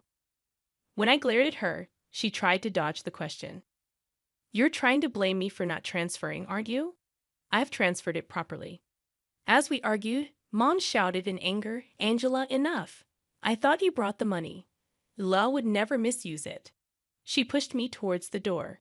"If you came here for that, then go home. You're no longer my daughter." In my anger, I retorted, "Fine, I'll stop sending money. You might not know, but my brother and his wife aren't as good as you think. They told me they only give you $500 out of the $1 and 2 cents the 000 I send. They're deceiving you. You're lying. Then I won't send money anymore, I declared. My brother sneered. Go ahead and stop. If you do, we're done. Gladly, I left my family home with those words. I'm done. I won't help them anymore, no matter what happens. When I told my husband about what happened at my family home, he comforted me, saying, Angela, you've been sending $12,000 for 10 years. It's okay to stop. Don't worry about it. Plus, your brother and his wife are there, right? They'll manage somehow. You're right. I'm sorry it came to this. It's okay. It's not your fault. Besides, sending money is a gesture of goodwill, right? Everyone's an adult. If they wanted to, they could get full-time jobs. You don't need to worry about them. Hearing that from my husband, I felt reassured. Right. Sending money is a matter of goodwill. My brother is an adult and has ways to earn money. I don't need to support my brother and mom's life, nor should I be forced to. I guess I've always felt obligated because I've been cleaning up after my brother and mom's mistakes for so long. I've always wondered why you had to take care of your family and brother. It seems strange, but I thought you were okay with it. Then it was fine. But now your family is me and Seth, right? You can help your family and brother if something happens. But you don't need to guarantee their livelihood every month. Hearing that from my husband felt like a weight had been lifted off my shoulders. Then, in the middle of the next month, my mobile phone rang incessantly. It was my brother and his wife. I had planned to sever ties with them, so I was curious about the call. Hello? Why didn't you send money this month? I told you I'd stop. Besides, you don't need it. You have each other, huh? Are you sure about that? We're done. I have nothing to do with you anymore, I said, hanging up. That evening, my sister-in-law was waiting outside my house when I returned from work, holding my son's hand. I was taken aback as she approached me aggressively, berating me in the hallway of my condo. Do you think you can get away with this? What do you mean? We've cut ties. Don't come here again. Hearing that, she stomped her foot in anger, yelling and cursing. Someone from the neighborhood must have called the police because they arrived shortly after. She was taken away by the police. In disbelief, I immediately called my brother. Lus stormed into your place and got arrested. Why did that happen? It's cruel of you to call the police. We're family. I didn't call them. Someone else did. Can you please have her stop asking for money? It's a bad influence on my son, and I don't want anything to do with you anymore. When I firmly responded, my brother went silent and then began pleading in a weak voice. Look, I work part-time, and Ula works part-time too. Mom's pension is small, and we can't live without your $12,000. You get that right. Most of the $12,000 goes to Ula's leisure, so you should be fine, right? No, it's not like that. Sure, she spends a bit recklessly. But we need the $12,000 for our lives. Please send it this month. Why should I support you? You probably only give Mom $500 anyway, I replied, hanging up. I decided never to answer calls from my brother or sister-in-law again. I received many texts from my brother, but I only looked at them and ignored them. My sister-in-law kept trying to contact me, which was annoying. But maybe because she was arrested, she didn't come to my house. A few months later, I finally got a call from Mom. Angela, Freddie hasn't been giving me money lately. I'm struggling. I was mad before, but I realized I only have you. Mom's voice sounded weak. She then started complaining about how my brother and his wife had been treating her lately. They're terrible. They don't even give me $500 now, and they're living off of my pension. I told them to get full-time jobs if they need money, but they don't listen. Lud is hardly ever home. What should I do? Mom began to cry in a heartbroken voice. However, I didn't feel sympathy for her. I had trusted both Mom and my brother, but they betrayed me. On top of that, they told me we were done to begin with. I went to college without borrowing money from Mom. I even paid off my brother's student loans that Mom had been burdened with. That's more than enough. Mom, if you don't want your pension taken by them, why not kick them out of the house? They're adults. They can manage on their own. I gave that piece of advice and ended the call with Mom. She seemed to want to say more, but I had made up my mind not to get involved. They can figure things out on their own. I have my own challenges to deal with. In the end, it seems Mom kicked out my brother and his wife because of their terrible attitude. Having been evicted, they apparently moved into an old apartment. Since that incident, Mom hasn't been very involved in my life, perhaps feeling awkward. Once my brother called, he kept trying to contact me, and when I answered, he said they were in debt because of his wife's excessive spending. He asked for help, but I ignored him. I no longer see Mom, but I live happily with my son and husband. The autumn rain fell steadily outside Harrison Manor, the sprawling estate that had been in my family for 3 generations. I sat in my father's study, watching droplets trace patterns down the leaded glass windows while my brothers, James and William, argued over who would get which piece of the family fortune. The summer house in Martha's Vineyard is obviously mine, James declared, running his hand through his expertly styled hair. At 35, he was the eldest and had always assumed he'd inherit the lion's share. William, younger by 2 years, scoffed. You barely visit. I'm there every season with my family. I remained silent, fingers tracing the worn leather of Dad's old chair. At 28, I was the youngest, and in their eyes, the least worthy. Elizabeth Harrison, the daughter who'd chosen to study business instead of law or medicine, who'd moved away to find herself instead of staying to learn the family business. If they only knew. Lizzie, James turned to me with his condescending smile. You can have the cottage in Vermont. It's quaint, perfect for your lifestyle. The cottage in Vermont was the smallest of our family properties, worth maybe a fraction of the main estate. I bit back a smile, remembering the conversation I'd had with Dad 3 years ago in this very room. Mrs. Collins, our family lawyer's assistant, interrupted from the doorway. The video conference is ready. I checked my watch. 2:55 p.m. Right on schedule. The massive screen on the study wall flickered to life, revealing Margaret Collins, our family's lawyer for the past 20 years. Her silver hair was perfectly coiffed, her expression professionally neutral. Good afternoon, Harrison family, she began. As you know, we're here to discuss the distribution of your father's estate following his passing last month. Dad's death had been peaceful, in his sleep, they said. The last time I'd seen him, just a week before, he'd winked at me over dinner. Our secret safe between us.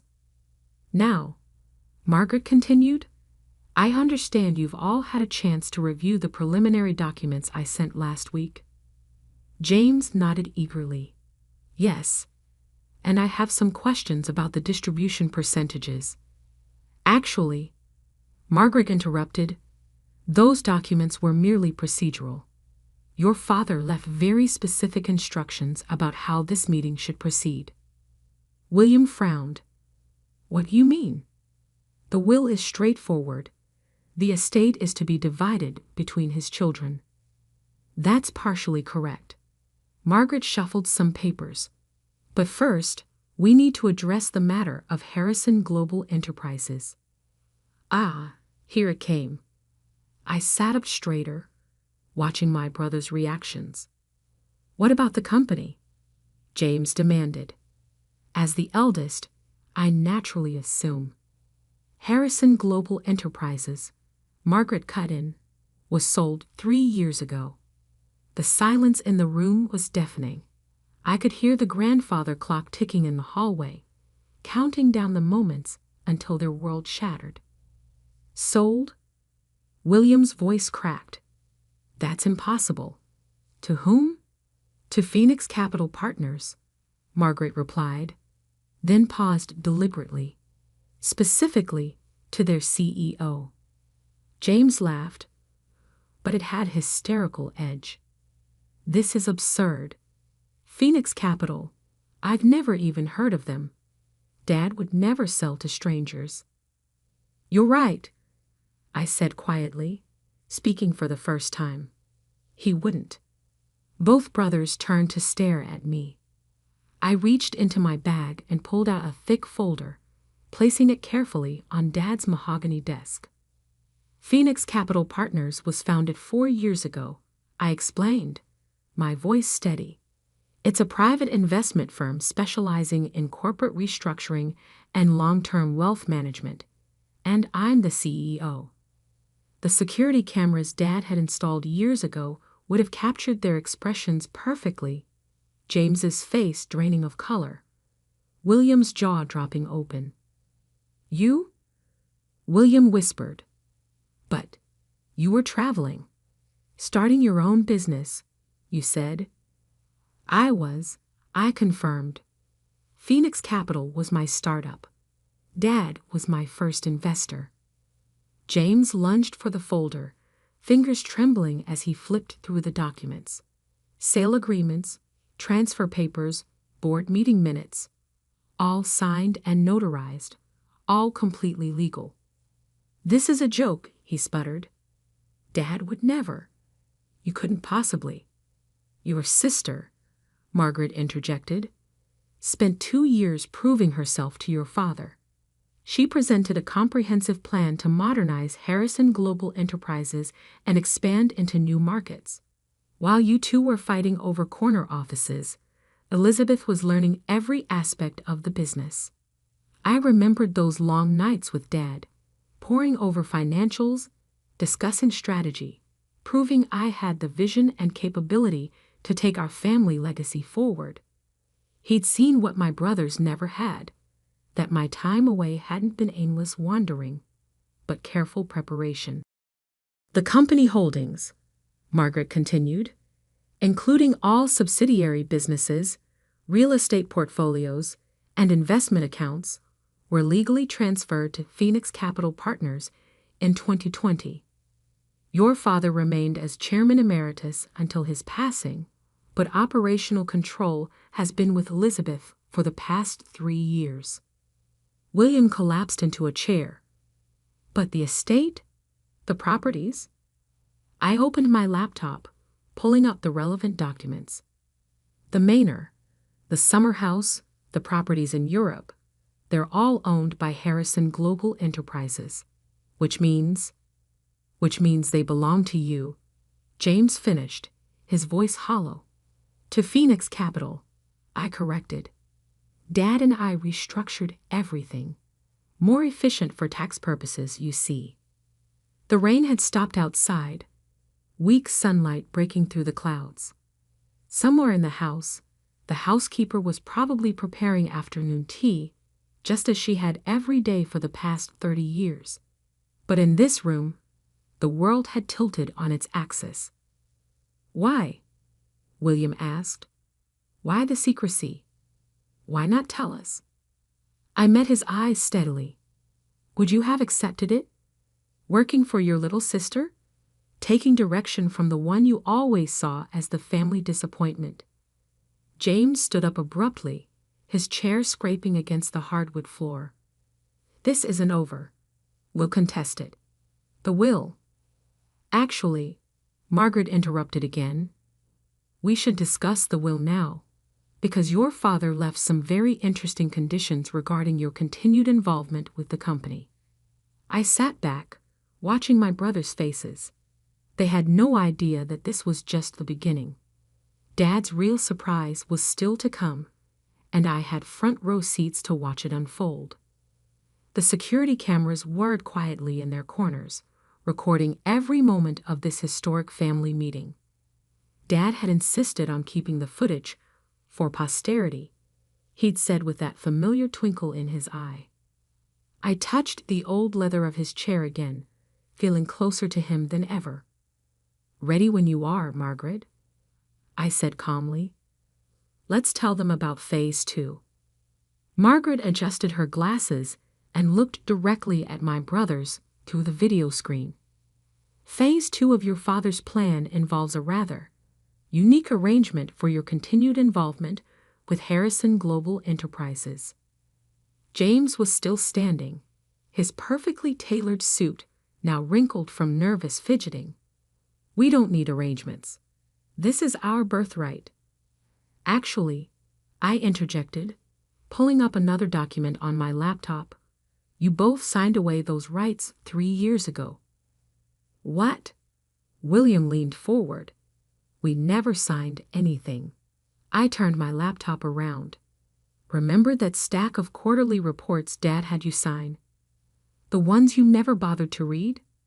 Page 394 of each report contained a gradual transfer of your voting rights and company shares to Phoenix Capital.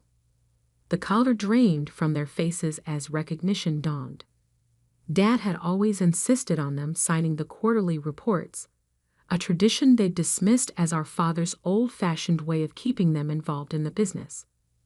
That's fraud, James sputtered. Margaret cleared her throat. Everything was clearly stated in the documents. Your signatures were witnessed and notarized. Your failure to read what you were signing does not constitute fraud. I remembered Dad's words when we devised the strategy. Your brothers think business is about power lunches and corner offices. Let's see if they've learned to read the fine print. However, Margaret continued, your father did not wish to leave you destitute. He believed in second chances, with conditions. She held up a thick envelope. This document outlines phase 2 of the succession plan. Each of you has the opportunity to earn back a position in the company, along with a significant ownership stake. William's eyes narrowed. What kind of conditions?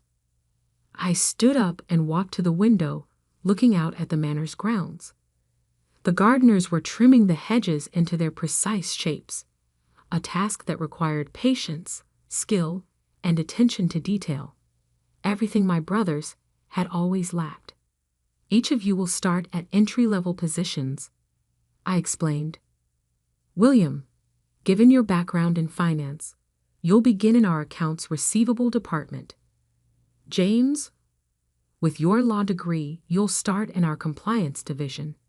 Entry level? James looked like he might faint. I'm a partner at Stevens and Mitchell. We're a partner, Margaret corrected. Your father arranged for your position there to end today. Same with your banking job, William. The grandfather clock struck 4, its deep chimes echoing through the house. Right on cue, both their phones buzzed with emails. Their resignations, effective immediately, drafted months ago by Dad's legal team. This is insane, William whispered. You can't just... I can, I said quietly, and I have. But unlike you two, I'm offering a genuine opportunity. Prove yourselves over the next 2 years, learn the business from the ground up, and you can earn back your places in the company. And if we refuse, James demanded. I smiled. Then you keep your trust funds, the ones that mature when you turn 65. Until then, you'll receive a modest monthly stipend, enough to live comfortably, but not extravagantly. The security cameras caught James's face, turning an interesting shade of purple. He just bought a new yacht, I recalled. Probably with credit, counting on his inheritance to cover it. There's more, Margaret added. Your father left personal letters for each of you. Elizabeth, would you? I opened Dad's desk drawer and pulled out 2 sealed envelopes. My brothers took them with trembling hands. As they read, I watched their expressions change. Dad had always known exactly what to say to each of us. I'd read my letter the day after he died. Words of pride, trust, and subtle guidance for the challenges ahead. William finished first, sinking deeper into his chair. James crumpled his letter, then smoothed it out again, as if unsure whether to preserve or destroy it. Dad knew, William said softly. About the insider trading. I nodded. And about the embezzlement at your bank. We have all the documentation. James's head snapped up. You're blackmailing us? No, I replied. I'm offering you protection. Accept the positions, work hard, learn the business properly, and those incidents never come to light. Refuse, and well, I shrugged. Phoenix Capital has a strict policy about reporting financial misconduct. The room fell silent except for the faint sound of the gardeners outside. I could almost hear Dad's voice. Power isn't about having the biggest stick, Lizzie. It's about knowing when and how to use it. How long? William asked. How long have you been planning this? I sat back in Dad's chair, feeling its familiar comfort. Remember when I left 6 years ago? You both laughed, said I was running away from responsibility. But I was learning. Harvard Business School, internships at top investment firms, building connections, creating Phoenix Capital from scratch. While we were, James trailed off. While you were coasting on the family name, I finished. Taking shortcuts, breaking laws when it suited you. Margaret cleared her throat. The employment contracts are ready for your review. You'll have 24 hours to decide. After that, the regulatory authorities will receive some very interesting documents.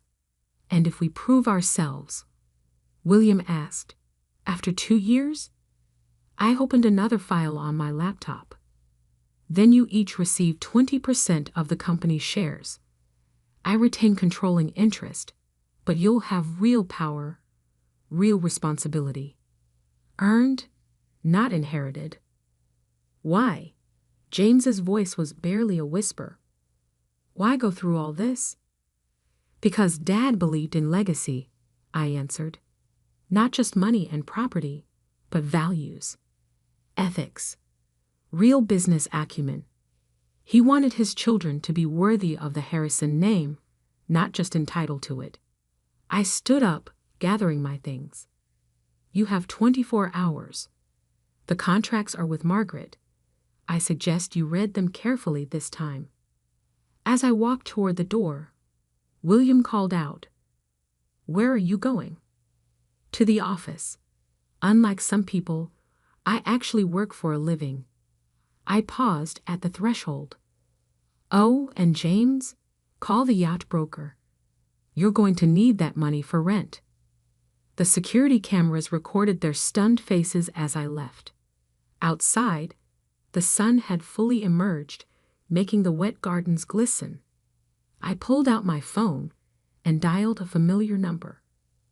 Miss Harrison, my assistant answered. How did it go? Just as Dad predicted, I replied. Have the HR team ready tomorrow morning. I have a feeling we'll have 2 new entry-level employees to orient. And if they refuse? I smiled, thinking of the additional documents hidden in Dad's safe. They won't. Phase 3 will make sure of that.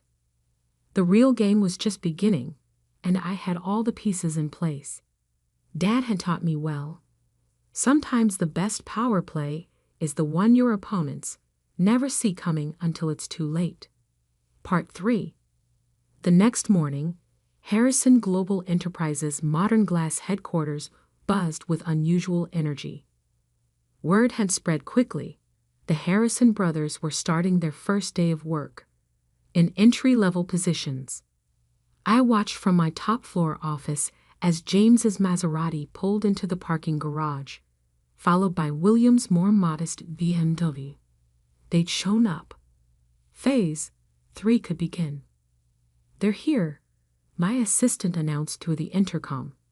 Human Resources is ready for their orientation. Had them sent up here first, I replied. Minutes later, my brothers entered, both looking uncomfortable in business casual attire instead of their usual bespoke suits.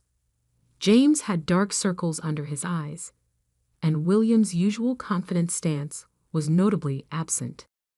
"Sit," I gestured to the chairs facing my desk.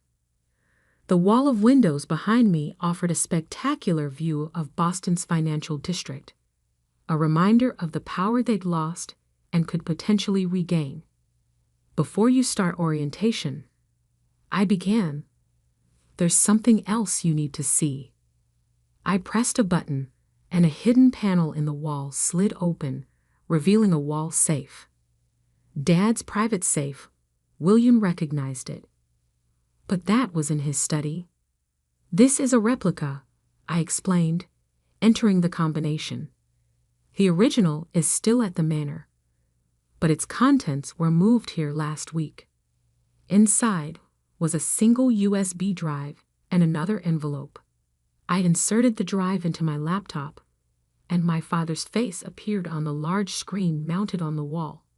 "My children," Dad's recorded image spoke, looking exactly as he had a week before his death.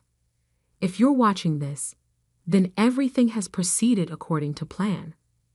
James shifted in his seat. William leaned forward. "Elizabeth," Dad continued, "has proven herself beyond my highest expectations. But this was never just about finding a successor. It was about saving our family." The camera panned to show documents spread across his desk. "James, William, I know about everything. The insider trading, the embezzlement, the attempts to undermine your sister when she tried to introduce modern practices to our company." My brothers paled. There was more they hadn't told me clearly. "But I also remember you as children." William, who cried when his pet fish died and insisted on a proper funeral. James, who gave his allowance to a homeless man and tried to hide it from us. "You weren't always driven by greed and entitlement." Dad's eyes seemed to stare directly at them through the screen. "That's why I agreed to Elizabeth's plan. Not just to protect our company, but to save you both." "Your plan?" William turned to me. I nodded. Phase 3 was my idea. Dad modified it, but the core concept was mine. On screen, Dad held up a familiar document. "This is the real inheritance document. Elizabeth doesn't just control the company. She controls your futures. But not as a punishment, as an opportunity." He smiled sadly. "Your sister understands something you both forgot. True wealth isn't in bank accounts or property deeds. It's in the relationships we build, the trust we earn, and the legacy we leave." James wiped his eyes quickly. William stared at his hands. "So here's the final twist," Dad continued. "Elizabeth has full discretion over your employment conditions. She can modify them, accelerate them, or terminate them. But there's one condition even she can't change." I opened the envelope from the safe and spread out the contents. "Family dinner," I said quietly. "Every Sunday. Mandatory attendance. No business talk allowed. Because," Dad's recording continued, "you need to remember how to be a family again. Elizabeth will lead the company, but she needs her brothers. Not as employees, but as family." The screen went dark. In the silence that followed, I could hear the faint hum of the office air conditioning and the distant sound of traffic below. "There's more," I said, pulling out final documents. "If you successfully complete 1 year, not 2, of genuine effort in your positions, you'll each receive 15% of company shares. Another 10% will be held in trust for your children." "Our children?" William looked confused. "Your future children," I clarified. Dad believed in planning ahead, way ahead. James stood up and walked to the window, his reflection ghost-like against the bright morning sky. "All this, it was never about punishing us, was it?" "No," I replied. "It was about saving you. saving us, as a family. William joined his brother at the window. We were horrible to you, Lizzie. All those years. You were, I agreed. But you're still my brothers. And Dad believed you could change. And you. James turned.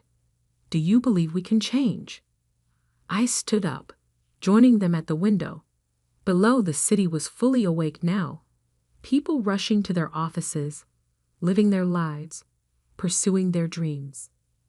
I believe, I said carefully, that this company needs more than just my vision.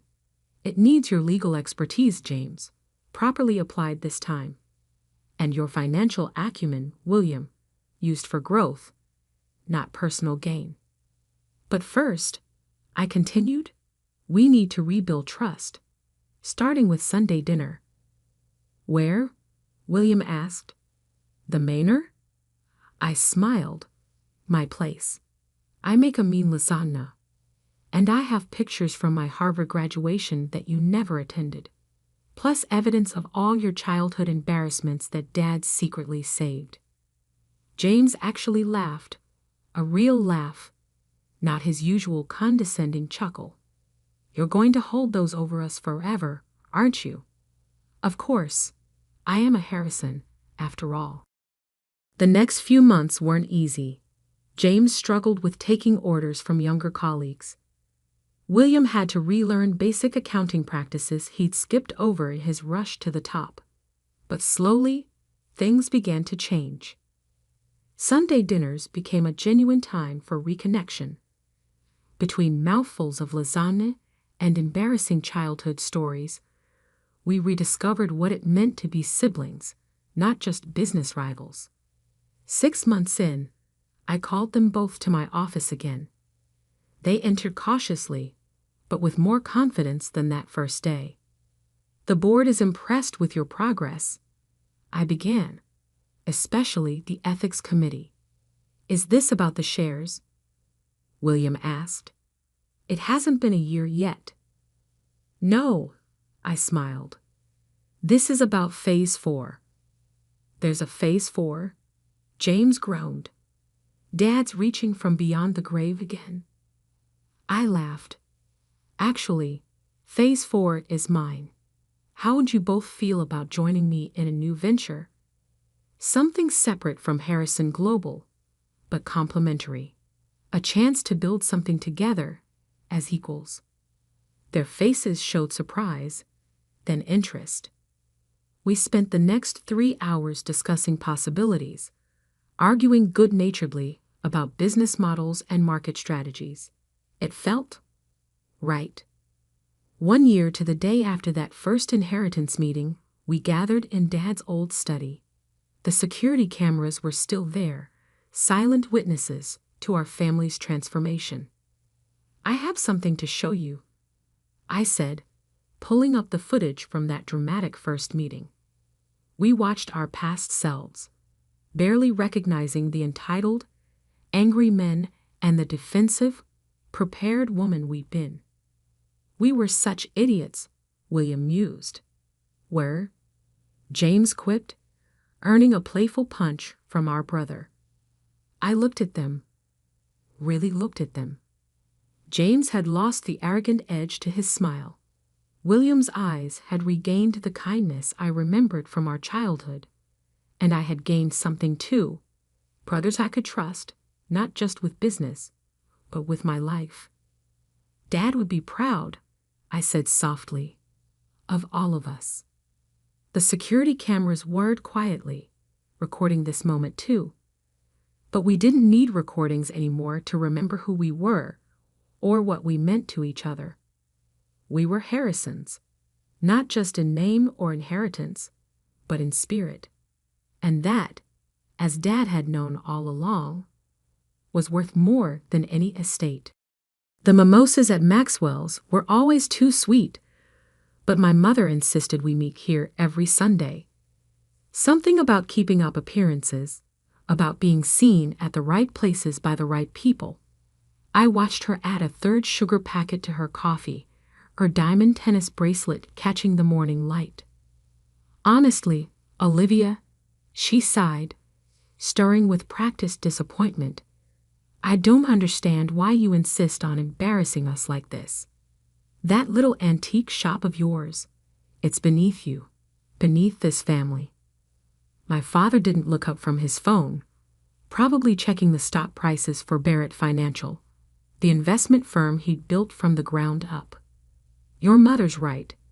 You're wasting your potential sorting through other people's junk. I took a small sip of water, letting their words wash over me like they always did. They'd never visited my shop, never seen what I'd built. To them, Morgan and Vale Antiquities was just another failure in their daughter's long list of disappointments. Business school applications are still open for spring semester, my mother continued, her voice sharp with false concern. Though after your last attempt— That's enough, Margaret, my father interrupted, finally looking up. She's too dumb for business school. We all know that. Scored in the bottom percentile on her entrance exams, couldn't even make it through the first interview. Best to let her play with her little shop until she comes to her senses. I carefully spread clotted cream on my scone, making sure to keep my movements precise, controlled. They had no idea that I'd deliberately tanked those entrance exams, that I'd walked out of that interview on purpose. Just like they had no idea that Morgan and Vale wasn't just an antique shop. It was a front for one of the most successful private investment firms in the city. At least tell me you're making rent, my mother pressed. We can't keep covering for you forever. I thought about the building I owned, not just my shop, but the entire historic block in downtown's arts district.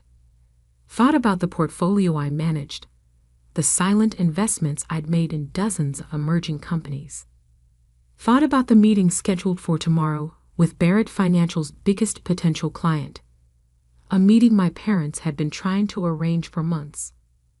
I manage, I said quietly, letting them see what they wanted to see. Their soft, simple daughter in her simple dress with her simple dreams. My father shook his head, silver hair perfectly styled despite the humid morning. Management requires intelligence, strategic thinking. You've never shown aptitude for either. Just look at how you decorated that shop. Mixing periods, styles. No sense of value or order.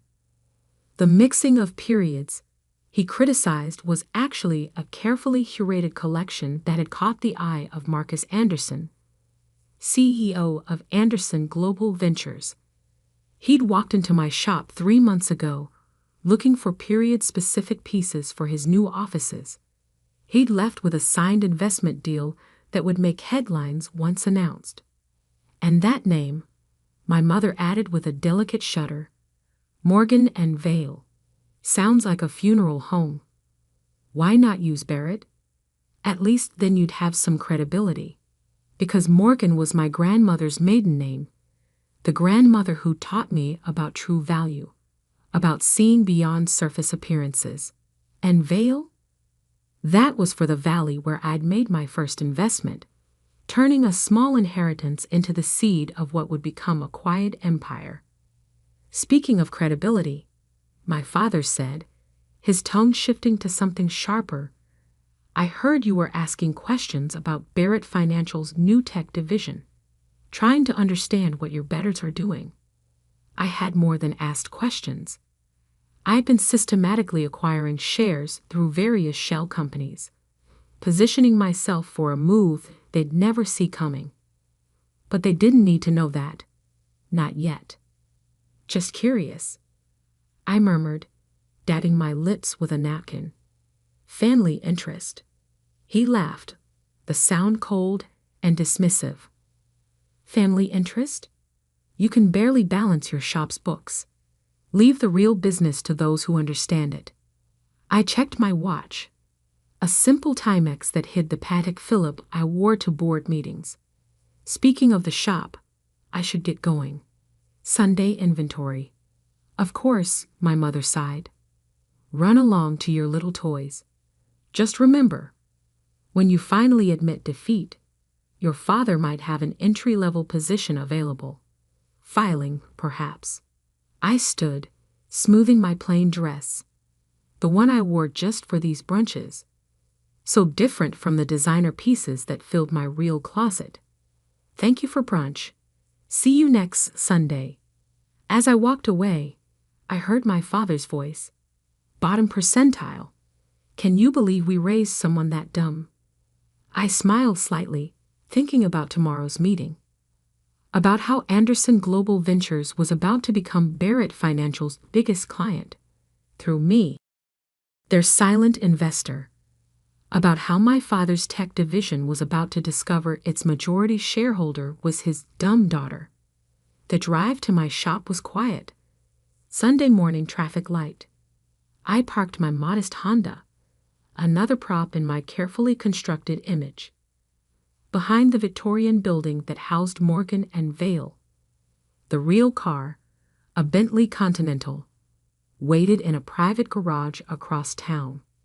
Inside, the shop was exactly as my father had criticized, a masterful blend of periods and styles, each piece carefully chosen not just for its aesthetic value, but for the stories it could tell. Stories about patience, about waiting for the right moment, about value hidden in plain sight.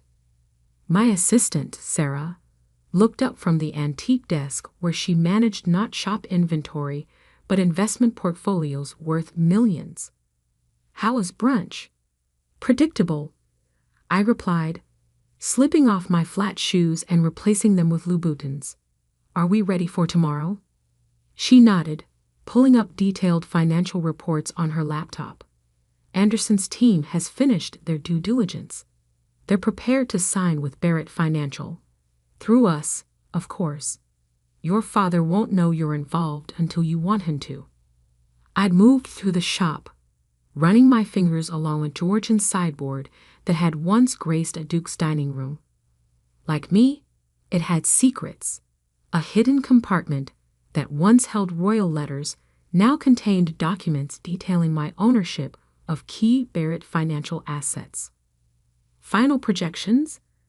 I asked, settling behind my own desk, a Queen Anne piece that had witnessed countless business deals over its 3 centuries. Conservative estimate puts the deal at $50 million initial investment, with potential for up to $200 million over 5 years. Sarah paused, a small smile playing at her lips. Your father's been trying to land Anderson for months. Never realized his own daughter had already sealed the deal. I opened my laptop, checking the latest market updates. Barrett Financial's stock was up, riding high on rumors about tomorrow's meeting. My father had probably spent his entire brunch checking those same numbers, never knowing who really controlled them. Did you see the latest board memo? Sarah asked, forwarding me an email. They're planning to announce your father as CEO Emeritus next quarter, transition to new leadership. They're considering external candidates since, apparently, there's no one suitable in the family. I smiled, thinking about the shares I'd accumulated, the voting power I'd quietly amassed. Interesting timing. A text lit up my phone. My mother? Darling, do reconsider business school. Your father and I hate seeing you waste your life like this. I set the phone aside without responding. Let them think what they wanted. Tomorrow would change everything. Sarah cleared her throat. Your suit for tomorrow's meeting arrived. Alexander McQueen. The tailor made the adjustments you requested. Perfect. I stood, moving to adjust a delicate Venetian mirror that had once hung in a doge's palace. In its reflection, I saw not the simple shopkeeper my parents mocked, but the businesswoman I truly was, sharp, focused, unstoppable. Shall I confirm the meeting time? Sarah asked. Your father's office has been calling all morning, trying to reschedule around Anderson's demands. No need, I replied. Everything stays exactly as planned. 9 a.m. tomorrow. Barrett Financial's main conference room. Time for the family business to meet the family disappointment. The rest of Sunday passed in careful preparation. While my parents probably sat in their country club, lamenting their daughter's failures, I reviewed contracts, confirmed positions, and finalized the details that would make tomorrow more than just a meeting. It would be a revelation. As evening fell, I locked up the shop's front door, the antique key heavy in my hand. Through the Victorian windows, I could see the streetlights coming on, casting long shadows across the hardwood floors, and priceless artifacts within. My phone buzzed again, a message from Marcus Anderson himself. Ready for tomorrow? Your parents won't know what hit them. I typed back a simple response.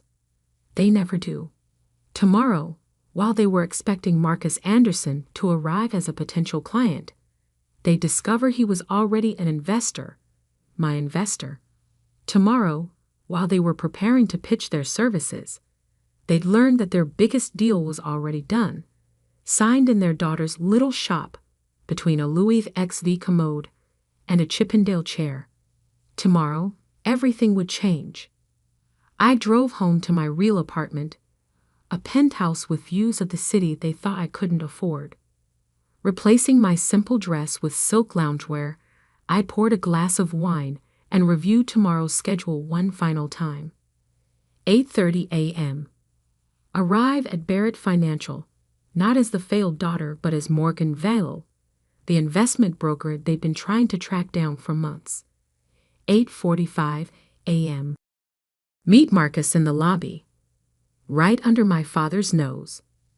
9 o'clock a.m. Walk into the conference room and watch their faces as they realized who really controlled their future. My phone lit up one last time. My father. If you're free tomorrow, the mailroom could use some help. Might be good experience for you. Better than playing shop.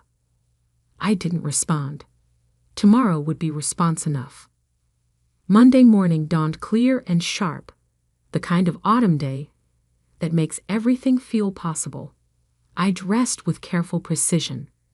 A black Alexander McQueen suit that cost more than my parents thought I made in a year.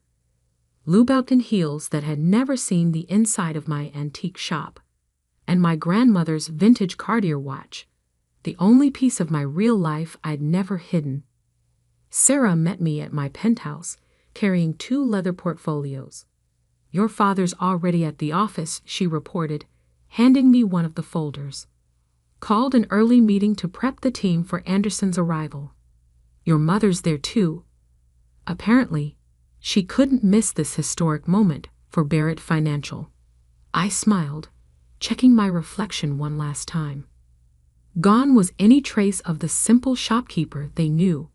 In her place stood Morgan Vale, the investment broker who'd been making waves in private equity circles for the past 5 years. How long do you think it'll take them to realize? Sarah asked as we rode the elevator down to the private garage.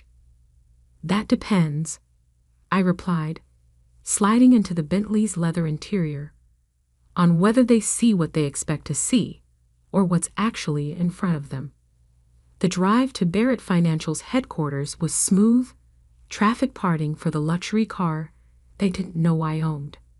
As we pulled into the executive parking area, I spotted my father's Mercedes in his reserved space, the vanity plate reading BARRETT1, subtle as ever.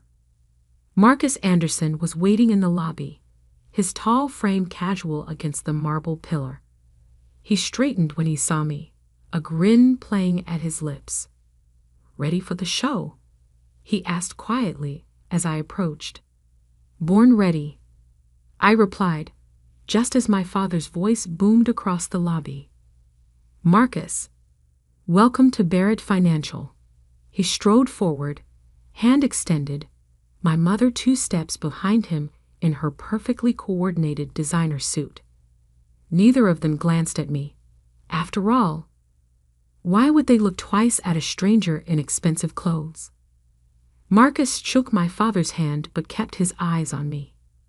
Robert, Margaret, always a pleasure. But I believe you know my investment broker. Morgan Vale. The moment stretched like pulled glass, fragile and sharp. I watched as confusion flickered across my father's face, followed by dismissal. After all, his daughter couldn't possibly be the mysterious Morgan Vale they'd been pursuing for months. Morgan Vale, he repeated, finally turning to look at me properly. I wasn't aware we'd be joined by. His voice trailed off. I saw the exact moment recognition hit, saw his eyes widen as he took in my appearance, my presence, my complete transformation from the daughter he thought he knew. Hello, Dad, I said softly. Surprise. My mother's hand flew to her throat, her perfectly manicured nails clutching her pearl necklace. Olivia? What is this? What are you doing here? Perhaps, I suggested, my voice carrying the authority of someone who controlled billions. We should take this to the conference room. We wouldn't want to cause a scene in the lobby. Marcus nodded approvingly. Excellent idea. After you, Ms. Vale. I led the way to the elevators, feeling my parents' shocked stares boring into my back. The ride up was silent, thick with unasked questions and unwelcome realizations. The conference room was already full, board members, department heads, even my father's executive team, all waiting for the meeting that would change everything. They rose as we entered, their eyes moving curiously between Marcus Anderson, my shell-shocked parents, and me. Good morning, I said, taking my place at the head of the table, my father's usual seat. For those who don't know me, I'm Morgan Vale of Morgan and Vale Investments. Though some of you, I glanced at my parents, who had yet to sit down, might know me better as Olivia Barrett. The room erupted in whispers. I saw recognition dawn on face after face as they connected the dots between the simple Barrett daughter and the investment broker who'd been making headlines. This is absurd, my father finally managed, his face flushing. Olivia, what kind of game are you playing? No game, Dad, I replied, opening my portfolio. Just business. Marcus, shall we begin? Marcus took his seat, clearly enjoying the drama. Of course. As you all know, Anderson Global Ventures has been considering a significant investment in Barrett Financial. What you don't know is that we've already made our decision through Morgan and Vale Investments. I slid documents across the table. 3 months ago, Anderson Global Ventures committed to a $50 million initial investment, with provisions for up to $200 million over 5 years. The paperwork has already been signed and executed. Impossible, my father breathed, staring at the contracts. These would have needed board approval, which they received. I cut in smoothly. Through the voting shares I've been acquiring over the past 5 years. As of last quarter, I control 32% of Barrett Financial's voting stock. My mother sank into a chair, her perfect posture crumbling. But your shop, your failed business school attempts. The shop is real, I confirmed. It's also incredibly profitable, though not just from antiques. It's the front for one of the most successful private investment firms in the city. As for business school, I smiled. I already had my MBA from London Business School when you were pushing me to apply. I walked out of that interview because I was in the middle of closing a major deal. The board members were leafing through the documents I'd distributed, their expressions moving from shock to something like respect. They understood what this meant, not just the Anderson investment, but the revelation that the failed Barrett daughter was actually a financial powerhouse. "Why?" my father asked, his voice hollow. "Why the deception? Why let us think?" "Because you never asked," I replied simply. "You were so convinced of my failures, so certain of my limitations, that you never bothered to look deeper. It was easier to let you believe what you wanted to believe." Marcus cleared his throat. If I might add, Olivia, or Morgan as I first knew her, has been instrumental in reshaping the private equity landscape over the past 5 years. The little shop you mock, it's facilitated over $1 billion in private investments. My father collapsed into his chair, the weight of his misjudgment finally hitting him. All this time, every Sunday brunch, every time you called me dumb, I finished for him. Every time you dismissed my potential, every time you offered me a filing job, I was closing deals bigger than Barrett Financial's annual revenue. The room had gone completely silent, every eye fixed on the family drama unfolding before them. I stood, smoothing my designer suit. "Now, shall we discuss the future of Barrett Financial? Because I have some ideas about the tech division you've been struggling with." The next 2 hours were a blur of presentations, questions, and strategic planning. I laid out my vision for Barrett Financial's future, a vision that had been forming since I first started buying shares. My father remained unusually quiet, watching me command the room he'd always dominated. By noon, the board had unanimously approved my proposal for restructuring the company. My father's transition to emeritus status was accelerated, and I was appointed as strategic director, though I insisted on maintaining my separate identity as Morgan Vale for my other business ventures. As the room cleared out, my mother finally found her voice again. "Those brunches," she said quietly.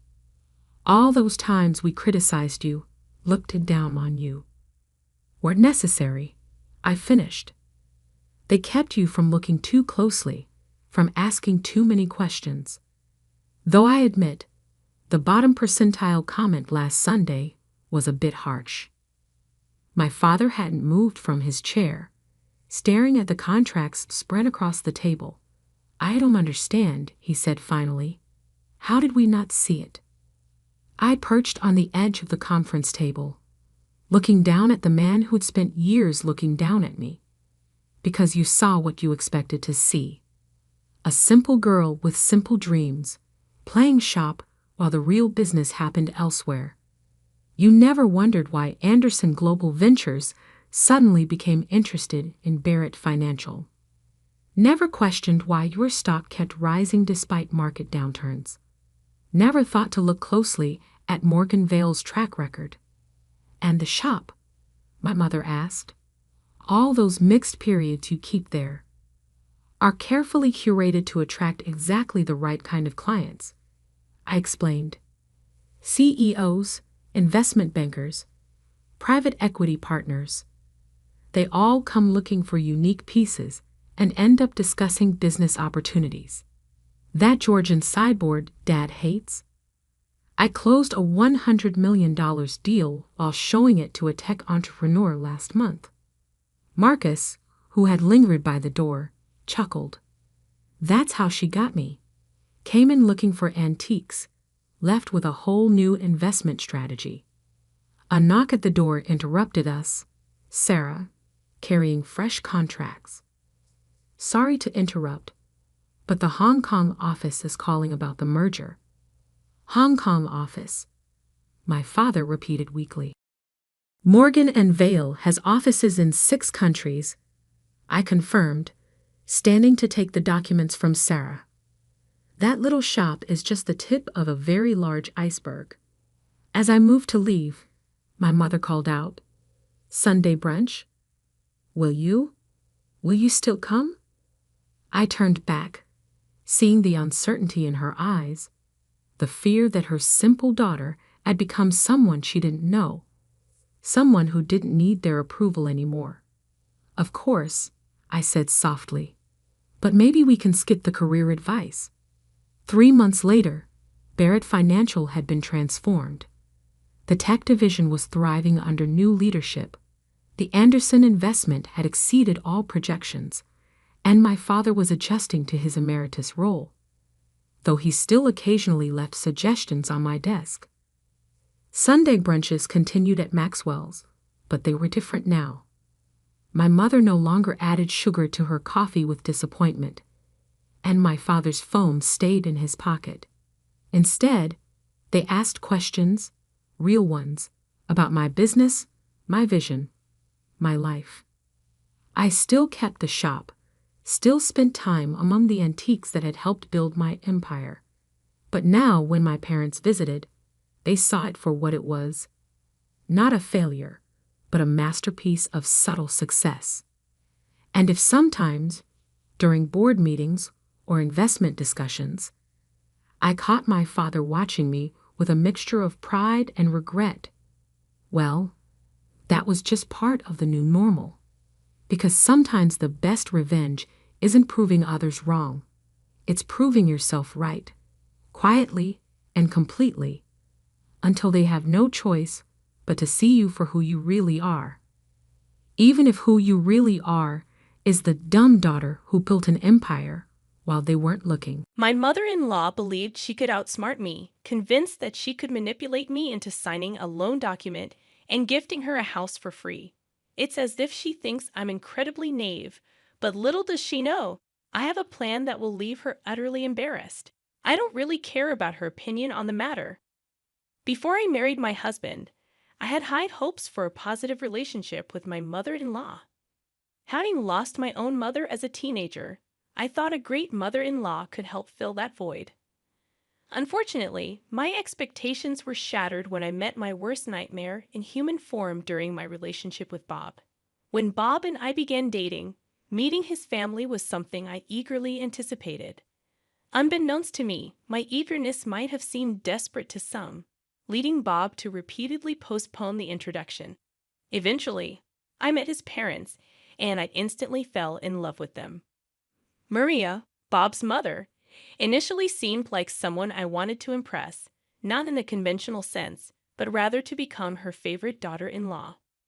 From the 3rd month of dating, Bob and I knew we were heading towards marriage due to our compatibility. Like me, Bob and his parents were born in Europe, but they were Americans proficient only in English. Bob had hinted a few times that his mother could become a burden in the future, but I dismissed the warnings. I genuinely cared for her and willingly helped with chores whenever she asked. My motivation stemmed from a desire to amend mistakes from my teenage years, during which my relationship with my own mother was strained. Despite Bob's warnings, I disregarded the possibility of being manipulated by his mother. I aimed to build a strong bond, having had failed attempts with older women in the past. Even when Bob cautioned me, I believed he simply wanted his mother to have some space. However, I started noticing signs that she might be taking advantage of our relationship. For instance, Bob's mother would intentionally neglect her dishes on the days she knew I would be visiting, hinting at a hidden agenda. Upon my arrival, I willingly took on the responsibility of doing the dishes and tidying up her chaotic kitchen. The same applied to grocery shopping. Adding to the complexity, Maria was disabled and relied on a limited disability check. Despite its inadequacy, she would frequently call me to borrow money. My inability to say no, coupled with my fear of being perceived as a bad person, led me to comply. Over the 2 years of Bob and I dating, my relationship with his mother flourished. Even when I sensed that she was taking advantage of me, I hesitated to stop my actions. The constant borrowing, whether it was $50 or $100, didn't bother me because I wanted Maria to be content. She had come to view me as her own, and I guess she exploited that connection. Deep down, every smile I elicited from Maria made me feel like I was rectifying the mistakes of my troubled teenage years. As a teenager, I unknowingly caused my single-parent mother a lot of distress. It wasn't until I grew older and she passed away that I understood the gravity of my actions. Despite her efforts, I constantly compared her to others and eventually ran away from home. I didn't return until her demise, leaving her with a skewed perception of her motherhood. This painful realization fueled my actions toward Maria. Eventually, Bob and I got married, marking one of the happiest moments of my life. It wasn't just about the wedding, it was the joy of having a supportive family to fall back on. I could officially call Maria Mom, and as a nurse, I became her personal caregiver, bringing us even closer. Little did I know that Maria didn't reciprocate my feelings as much as I loved her. She seemed to be the type who went above and beyond, even with those she cherished. About a year into our marriage, Maria began urging us to have children. Bob and I, however, had decided to wait at least 3 years before starting a family. When we explained our reasoning to Maria, little did I know that this decision would unravel a new chapter in our relationship. She vehemently opposed our decision, immediately presenting us with a litany of reasons why we should start a family sooner rather than later. At that time, Bob had been laid off from his job, placing the financial burden squarely on my shoulders. Despite our own challenges, Maria continued to call, requesting to borrow money.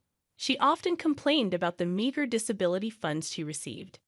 In her texts, she acknowledged her debts and promised to repay as soon as she had the means. Strangely, I never bothered to keep track, lending money out of love rather than expecting repayment.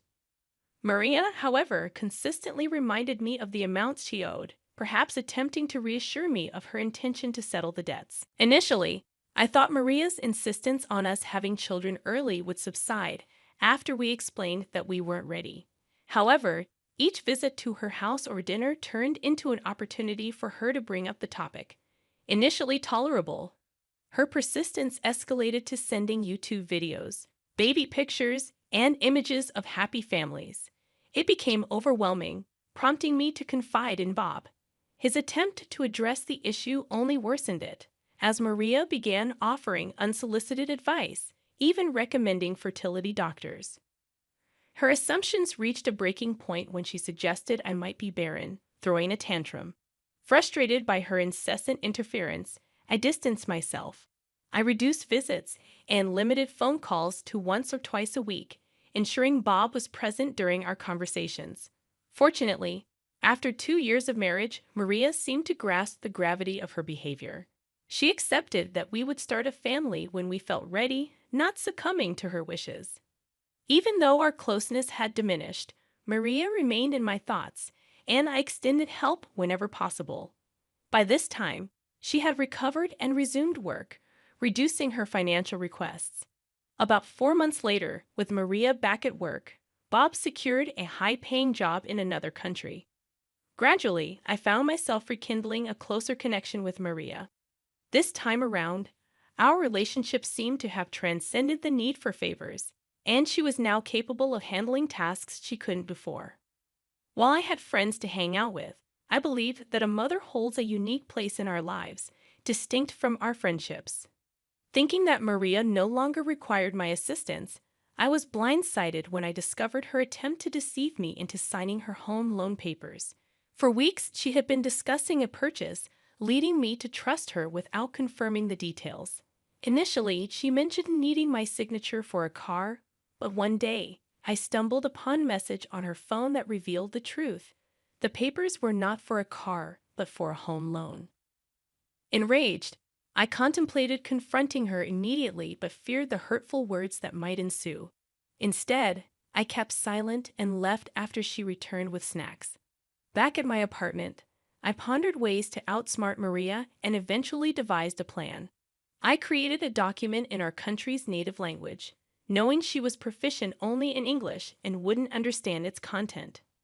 When Maria called, stating she had obtained the papers from the dealer and inviting me to sign them, I seized the opportunity. Carrying the bogus document, I requested a copy in my native language. Maria, unsuspecting, agreed. I left her house, claiming I needed to print the subtitled document, and returned minutes later with the fabricated paper I had prepared the previous night. Upon my return, I convinced Maria that we should both sign this document instead of the original home loan papers. Obligingly, she agreed. Rushing off to work in the afternoon, I promised to drop by later in the evening. When I returned to Maria's house that night, I anticipated her realization of the ruse, expecting her to send the papers back to the company. To my astonishment, her reaction was quite unexpected. I had attended a small house party that Maria had organized, unaware that she was celebrating the successful signing of the house loan papers. She had invited her friends, and the atmosphere was filled with laughter and drinks. Little did I know, everyone in the room, except my father-in-law, was privy to Maria's deceptive act. Upon entering the house, I sensed that Maria wasn't thrilled to see me. Her attention was solely on her guests. To add insult to injury, they openly discussed the loan in my presence. Realizing the situation, I decided to play ignorant. I inquired about the loan paper Maria mentioned, and she burst into laughter, even mockingly calling me a poor thing. She reveled in her successful trickery, claiming she duped me into signing her home loan papers under the guise of getting a new car. I allowed her to revel in her moment of triumph for a brief moment before revealing that I was well aware of her deception. Even if I hadn't known Maria's intention, I would have figured it out the day I signed. After all, everything on the document was plainly written in English. I couldn't help but wonder how she planned to get my signature without me reading the document first. Opting for a more dignified response, I remained calm despite her attempts to provoke a reaction. To spoil her celebratory mood, I challenged Maria to translate a line from the document she held. Initially hesitant, she complied after sensing my determination. The first line revealed my awareness. I am attempting to deceive my daughter-in-law, but I've been busted because she already knows. As she read out the damning line, Maria's eyes widened in anger. Without wasting time, she erupted into a tirade, hurling insults and regretting her son's marriage to me. Her hurtful words cut deep, and I couldn't stand being humiliated in front of the guests. I fired back, asserting my innocence and refusing to be blamed for her deceptive actions. I harbored no regrets for exposing the truth, considering it a necessary lesson for Maria. Maria understood that convincing me to sign her home loan papers would be a challenge. Resorting to deception, she tricked me into signing them, thinking it was a clever move on her part. Unfortunately, this maneuver led to significant tension between Bob and me. Maria, likely playing the victim, must have informed Bob that I insulted and humiliated her in front of her friends. It has been a week, and Bob refuses to answer my calls or respond to messages. The frustrating part is that he hasn't heard my side of the story, and despite repeated attempts, all my calls go straight to voicemail. He was supposed to return home last weekend, but he hasn't, and there's been no communication. Despite feeling regretful about the strange situation with Bob, I stand by my decision not to regret exposing Maria's deception. The question I have is whether I am in the wrong for outsmarting Maria and responding assertively to her actions. Despite her being my mother-in-law and an elder, I couldn't let her manipulate the situation. I'm eager to hear your comments. Update number 1. I appreciate the comments on my original post. It hasn't been easy since last week when Bob returned home with an attitude. Despite my attempts to explain everything, he insists that it was wrong of me to humiliate his mother. He seems to overlook the fact that his mom tried to deceive me into signing her home loan papers. Bob is so angry that he believes I should have called him when I discovered Maria's intentions. I haven't spoken to or visited Maria since then, still shocked at how she treated me despite all I did for her. The most frustrating part is that Bob is now threatening divorce if I don't apologize to Maria. In a heated argument 2 days ago, he left the house in the morning with some belongings.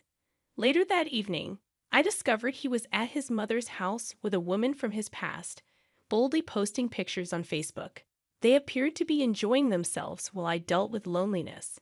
I expected Bob to understand the situation from my perspective and acknowledge his mother's wrongdoing. He hasn't spoken to her or condemned her actions, and for 2 days, Bob has been elusive since expressing that he'd rather lose me than let a woman jeopardize his relationship with his parents. It's painful to hear Bob now perceive me as a homewrecker, especially when he knows the genuine reasons behind my compassionate treatment of his mother. I had confided in him about my past with my own mom, and he used that vulnerability against me, hurling insults and uttering things I never expected from him. Even if I were to apologize to Maria for exposing her deceit, the dynamics between us can never return to how they used to be. I can't envision myself getting along with her or any of Bob's family members ever again. While those who know me often describe me as kind and soft, I'm contemplating a change. I don't want to be perceived as the soft, weak jade any longer, but the dilemma lies in whether being rude to Maria is reason enough for Bob to consider divorce. I love Bob deeply and don't want to lose him. Please advise me on what course of action I should take. Although Bob sounded serious, part of me wonders if he's bluffing, or is this an ominous sign of something worse? Update number 2. Following some suggestions to talk to Bob, I decided to confront him at his mother's house. To my surprise, Lisa, Bob's ex-girlfriend, was there with him and his parents, evident from their laughter within. Bob was furious at my unexpected appearance, asserting that I was no longer welcome there. In an attempt to salvage our relationship, he demanded that I apologize to his mother. Desperate to make things work and missing Bob immensely, I reluctantly apologized to Maria. However, it wasn't heartfelt, and Maria insisted on writing an apology for me to read. To my shock, the apology Maria penned contained demeaning content, prompting an immediate change of heart. I walked out of the house, and Maria, Bob, and Lisa laughed as I left. Betrayed and hurt, I texted Bob about my readiness for divorce and contacted a divorce lawyer. Instead of begging or clarifying, Bob's response was a simple okay. Before meeting Maria, Bob had mentioned that Maria held affection for Lisa, but they had ended things because he felt Lisa wasn't the one for him. Reflecting on my actions, I realized how foolish I had been. Despite suspicions, I had often dismissed the thought of Bob cheating on me. He always took calls from his parents in my presence, but for other calls, he would excuse himself to answer outside. In hindsight, there were signs of a possible affair, but I had brushed them aside, not wanting to succumb to baseless assumptions that could ruin a marriage. I refrained from jumping to conclusions until I was certain about Bob's actions. Even though Bob wasn't cheating, taking Lisa to his mother's house felt like a direct insult. In my view, divorce seems to be the best resolution, and I wish there was a way to teach Maria a lesson, but I'll let her be. Update number 3. I want to express my gratitude to all of you for your invaluable support. Among the numerous comments, the suggestion that stood out was to make Maria pay back all the money she borrowed. After gathering proof, I decided to sue her. Before filing the case, I messaged her, demanding repayment, but she didn't respond. I also texted Bob, and his dismissive response pushed me to proceed with the legal action. I filed the case and waited for Maria to be served. The sum she owed me exceeded $3,500, and I had evidence in the form of text messages. Maria's reaction upon being served was furious. She bombarded my phone with calls. I deliberately avoided answering. Bob and his father also reached out, suggesting an out-of-court settlement, and Bob professed his love. Disgusted, I blocked him, but he persisted with another number. The day of the court hearing arrived, and Maria showed up with her entire family, including Bob and his father as witnesses. They glared at me while the judge questioned me. I explained myself, but to my surprise, Maria denied borrowing any money and even claimed she used to borrow from Bob, not me. I presented the printed messages to the judge, but Maria laughed, dismissing them as potentially forged. Fortunately, the detailed content of the messages, mentioning disability amounts and other specifics, convinced the judge. The court ruled in my favor, ordering Maria to repay the $3,750. This experience has taught me not to love someone more than they love me. I'm relieved to have my money back and can start anew. Dragging Maria to court was a satisfying experience.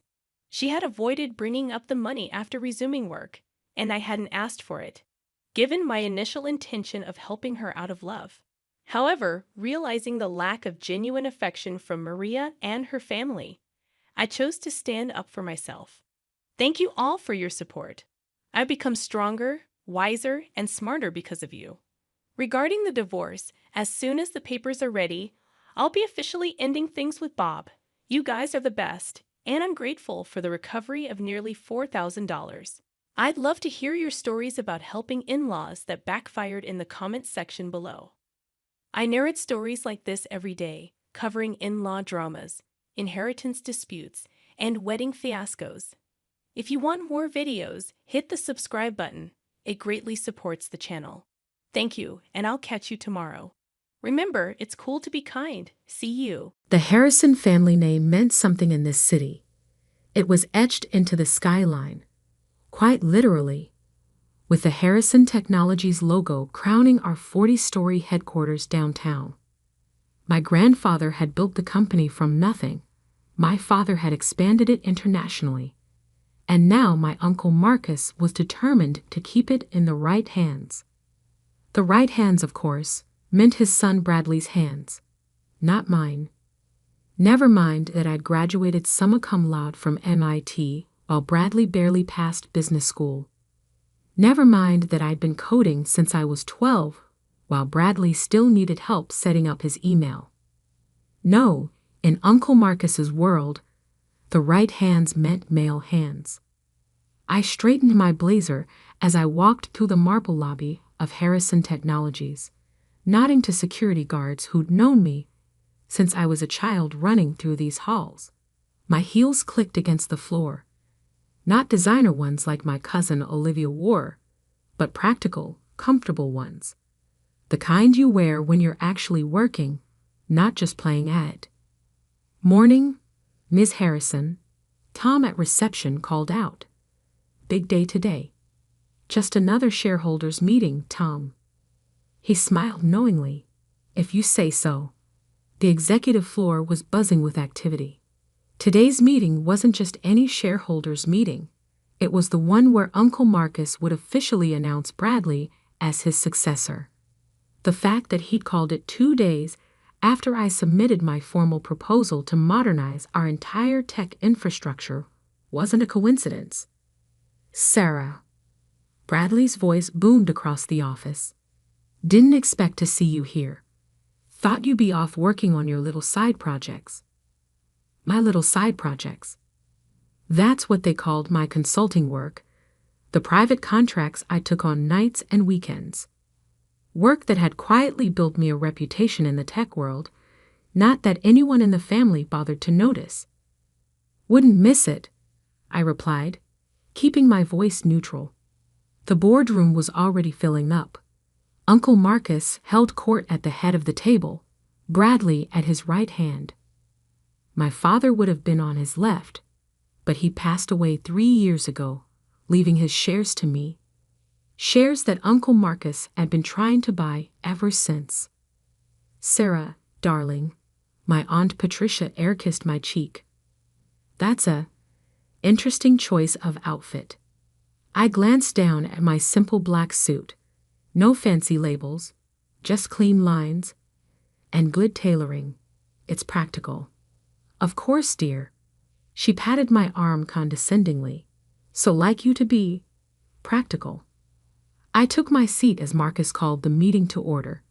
The usual business first, quarterly reports, market projections, development updates. Then came the moment everyone was waiting for. As you all know, Marcus began, Harrison Technologies has always been a family company. Today, I'm proud to announce the next generation of leadership. Bradley sat up straighter, adjusting his Rolex, a gift from Marcus for his last birthday. However, Marcus continued, before we make that announcement, we need to address another matter. He looked directly at me. Sarah has submitted a proposal for what she calls a complete technological overhaul of our systems. The room shifted uncomfortably. Everyone knew Harrison Technologies had been falling behind our competitors, but no one dared say it out loud. While we appreciate Sarah's enthusiasm, Marcus's voice dripped with condescension. We feel her ideas are too radical, too untested. She's not qualified to make these kinds of suggestions for our company. Uncle Marcus, I spoke up. The proposal is based on actual market research. Our current systems are outdated. We're losing clients to more innovative competitors. Losing clients? Bradley scoffed. We just signed Global Tech last month. They're the biggest player in the industry. I bit back a smile. Right on cue, the boardroom door opened. Sorry I'm late, a familiar voice called out. Traffic was terrible. Every head turned to see James Morrison, CEO of Global Tech, walking in. But he wasn't looking at Bradley or Marcus. His eyes found me immediately. Sarah, he beamed. There's my favorite CEO. The board's still raving about that AI integration you designed for us. Revolutionized our entire operation. The color drained from Uncle Marcus's face. Bradley's mouth hung open. James, I stood to shake his hand. I didn't expect you here today. Wouldn't miss it. Not after what your team accomplished with Project Phoenix. He turned to the stunned room. Oh, you all knew about that, right? How Sarah's company, Phoenix Technologies, has been quietly transforming the industry. The AI systems she built for us increased our efficiency by 300%. Marcus gripped the table. Your company? I pulled out my tablet, projecting onto the main screen. Yes, Uncle Marcus, my company. The little side projects you've been mocking? They were contracts with major tech firms. Global Tech was just the latest. Charts and graphs filled the screen. Project completions, client lists, revenue streams, all under the Phoenix Technologies banner. That's impossible, Bradley sputtered. You've been here, working entry-level contracts. Part-time, I corrected, while building my own empire. An empire that just acquired controlling interest in Dawson Systems. Another shocked silence. Dawson Systems was Harrison Technologies' biggest competitor. But Marcus's voice shook. But Dawson sold to a private investment group. Phoenix Ventures, I supplied. My investment group, which now owns 30% of the tech firms in this city, including, as of this morning, a controlling interest in Harrison Technologies. I clicked to the final slide, a breakdown of company ownership. There was my father's inherited shares, combined with stock I'd quietly bought through subsidiaries over the past 2 years, plus proxy votes I'd secured from other shareholders who'd lost faith in Marcus's leadership. You see, Uncle Marcus, I stood, straightening my practical blazer. While you were focused on keeping me in my place, I was focused on building something better. And now, I smiled. Now I don't need your approval to implement my proposals. I have the votes. James Morrison chuckled from his seat. I'd say you underestimated the wrong Harrison. The boardroom erupted in chaos. Bradley stormed out, his expensive shoes squeaking on the polished floor. Aunt Patricia looked like she'd swallowed a lemon. And Uncle Marcus just sat there, staring at the numbers that proved how badly he'd misjudged me. The shareholders' meeting will reconvene in 1 hour, I announced. We have some leadership changes to discuss. As the room cleared out, Tham from reception appeared with a coffee, my usual order. Still just another shareholders' meeting, Ms. Harrison, he grinned. I took the coffee, remembering all the times I'd grabbed an extra cup for Bradley or Marcus, playing the dutiful niece, while quietly building my own legacy. No, Tom, I smiled. This one's different. This one's just the beginning. Because sometimes the best revenge isn't just proving people wrong, it's proving yourself right in ways they never saw coming. The hour between meetings felt like watching a storm roll in. I sat in my father's old office, kept exactly as he'd left it, though Uncle Marcus had tried multiple times to have it modernized.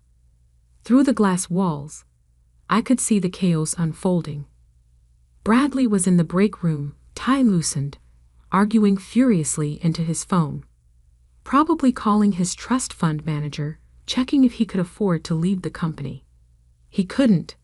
I'd already confirmed that his expensive lifestyle had left him deeply in debt. Aunt Patricia fluttered between groups of shareholders, trying to damage control. Her perfectly manicured hands gesturing frantically as she attempted to spin the situation. But the numbers on my presentation had been clear, undeniable. My phone buzzed with messages. From James Morrison. Brilliant show. Board meeting at Global Tech next week. We should discuss expansion plans. From my CFO, Michael. Dawson Systems transition complete. Their tech team is ready for integration. From Bradley's wife, Victoria. Whatever he's done, please don't cut him off completely. The kids' private school. I ignored them all, focusing instead on the email I was crafting to the entire Harrison Technologies staff. They deserved to hear about the changes from me directly, not through gossip and speculation. A knock at the door interrupted my typing. Come in. Eleanor Chen entered, the company's head of legal for 30 years, and one of the few people who'd known about my parallel empire building. She'd been my father's closest advisor, and after his death, she'd become mine. The vultures are circling, she said, closing the door. Marcus is in his office with 3 lawyers. Bradley's calling every contact he has, and the shareholders are choosing sides. I smiled. Let them. The numbers don't lie. No, she agreed. But Marcus will try to fight this. He's claiming you violated family trust, acted in bad faith. While he what? Systematically excluded me from leadership, ignored my warnings about our outdated systems, tried to force me to sell my inherited shares. I stood, walking to the window. Everything I did was legal. You made sure of that. Yes, but... She hesitated. Sarah, he's talking about your father, saying you betrayed his legacy. That hit harder than I expected. I turned back to face her. My father built this company on innovation, on seeing possibilities others missed. Uncle Marcus turned it into a boys' club, running on outdated tech and nepotism. Who really betrayed the legacy? Before she could answer, my phone buzzed. A message from Tom at reception. Your mother's here. I hadn't expected that. Mom had stayed out of company politics since Dad died, focusing on her charitable foundation instead. Her arrival now meant things were about to get complicated. Send her up. Eleanor gathered her files. Want me to stay? No, but be ready for the shareholders' meeting. Marcus won't go down without a fight. Mom entered moments later, looking exactly as I remembered from childhood. Elegant, composed, and impossible to read. Quite a morning, she said, settling into one of the visitor chairs. Your uncle's having what appears to be a stroke. He'll survive. Bradley's wife is crying in the ladies' room. She should be more concerned about their credit card debt. Mom studied me carefully. You've been planning this for years, hadn't you? Since the day Uncle Marcus patted me on the head and said I should focus on finding a husband instead of learning coding. I met her gaze. Since he started grooming Bradley for a position he couldn't handle. Your father, she began, would be proud. I finished firmly. He taught me everything I know about business, including the part about keeping your cards close until you're ready to play them. A small smile touched her lips. He did always say you were the smartest one in the family. She reached into her bag, pulling out a worn envelope. "He also left this for you. Said to give it to you when the time was right. I think this qualifies." The envelope contained a single sheet of paper, a letter dated 3 months before his death. "Dear Sarah, if you're reading this, you've finally done it. Taken control. Proved what I always knew, that you were born to lead, not follow. Marcus never understood that innovation doesn't care about gender or age. It cares about vision. I've watched you building your own empire in secret, using the lessons I taught you about patience and strategy. I've seen your name rising in tech circles while the family remained oblivious, too busy protecting their own positions to notice the future passing them by. You're probably wondering why I didn't stop Marcus from sidelining you. Truth is, you needed that challenge. Needed to build something on your own, without the family name opening doors. What you've created is yours, truly yours. The company is changing. Technology is changing.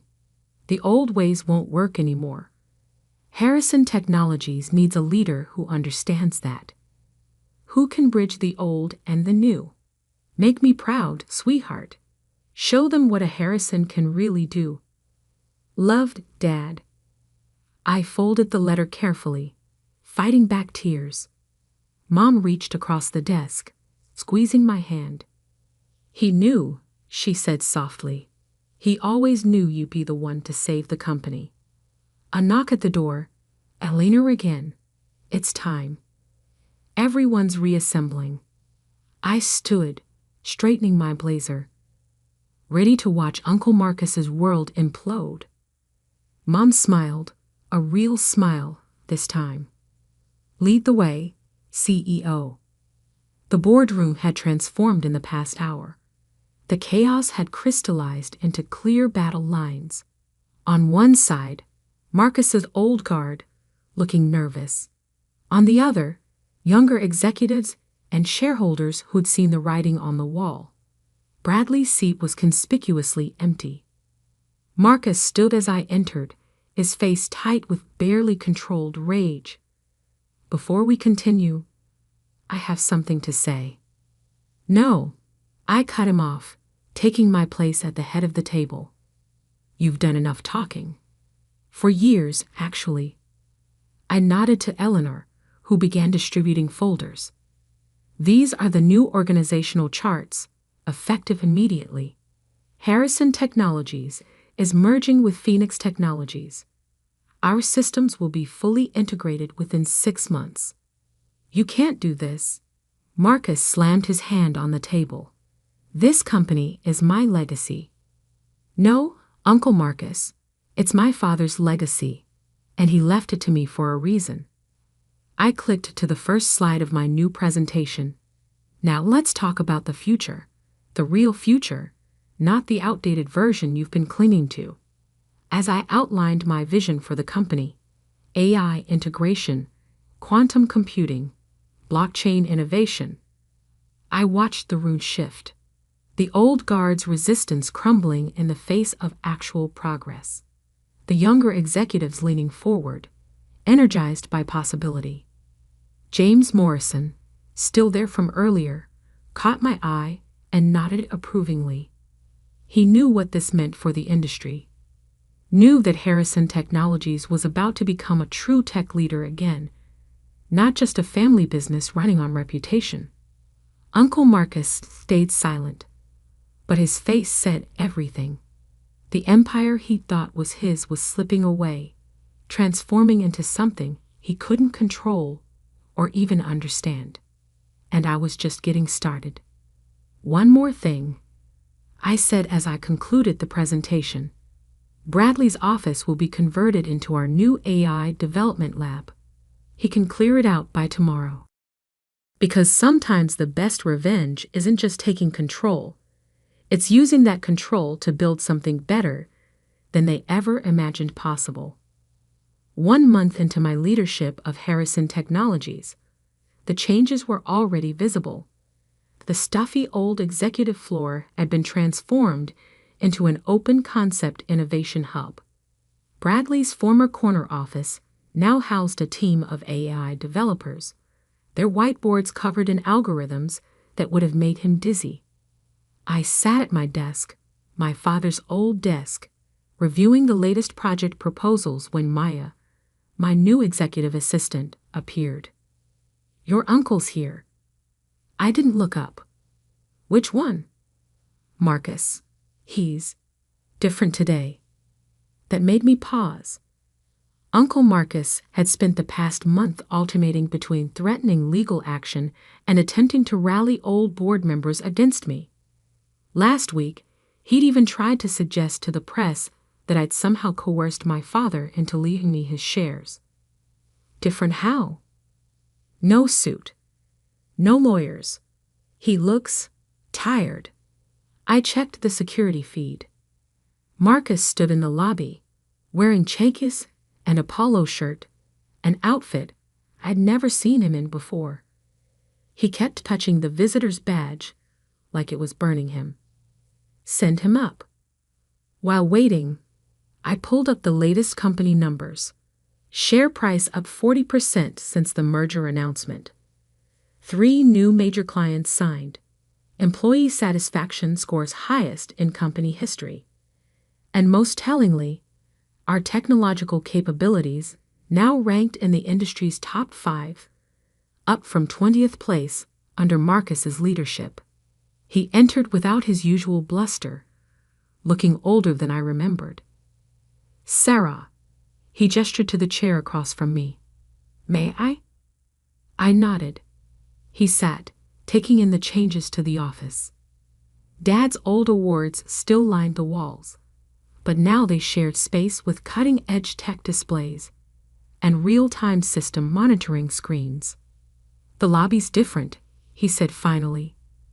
"More alive."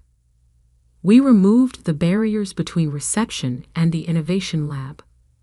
Let visitors see actual work happening.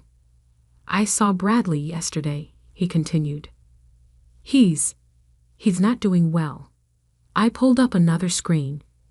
"He's interviewing with Jensen Corp tomorrow. Entry-level position, but it's a start." Marcus blinked. "You're helping him?" "I'm helping his kids. They shouldn't suffer for their father's failures." I met his eyes. "Just like I shouldn't have suffered for yours." He flinched but didn't argue. "Progress, of sorts." "Your father," he began, then stopped. Started again. "Your father saw something in you. Something I refused to see." "You refused to see a lot of things," I said, "including the fact that this company was dying under your leadership. We were profitable. We were stagnant, living on reputation and old contracts while the world changed around us." I stood, walking to the window. "Did you know Dad came to my MIT graduation?" "Of course, the whole family." "No," I cut him off. "He came to my actual ceremony, not just the family celebration after." He sat through the technical presentations, watched me demonstrate my AI protocols. He understood what I was building. "The AI that's now revolutionizing our systems," Marcus said quietly. "The AI that could have revolutionized them years ago, if you'd listened."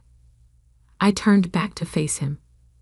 "Why are you here, Uncle Marcus?" He pulled out an old photo from his pocket. Him and Dad as young men, standing in front of the original Harrison Technologies building. We had dreams back then, big dreams. Somewhere along the way, I forgot what they were. Started focusing on maintaining instead of building. And now I'm watching my niece rebuild our company into something I don't fully understand, but something that matters again. He placed the photo on my desk. "I'm not here to fight anymore, Sarah. I'm here to learn." I studied him carefully. "Learn what?" "Everything. The AI systems, the new development protocols, even basic coding if that's what it takes. I want to understand what we're becoming." "We?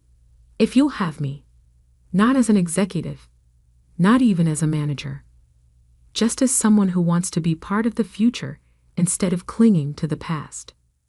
I sat back down, pulling up another screen. Our new development training program starts next week.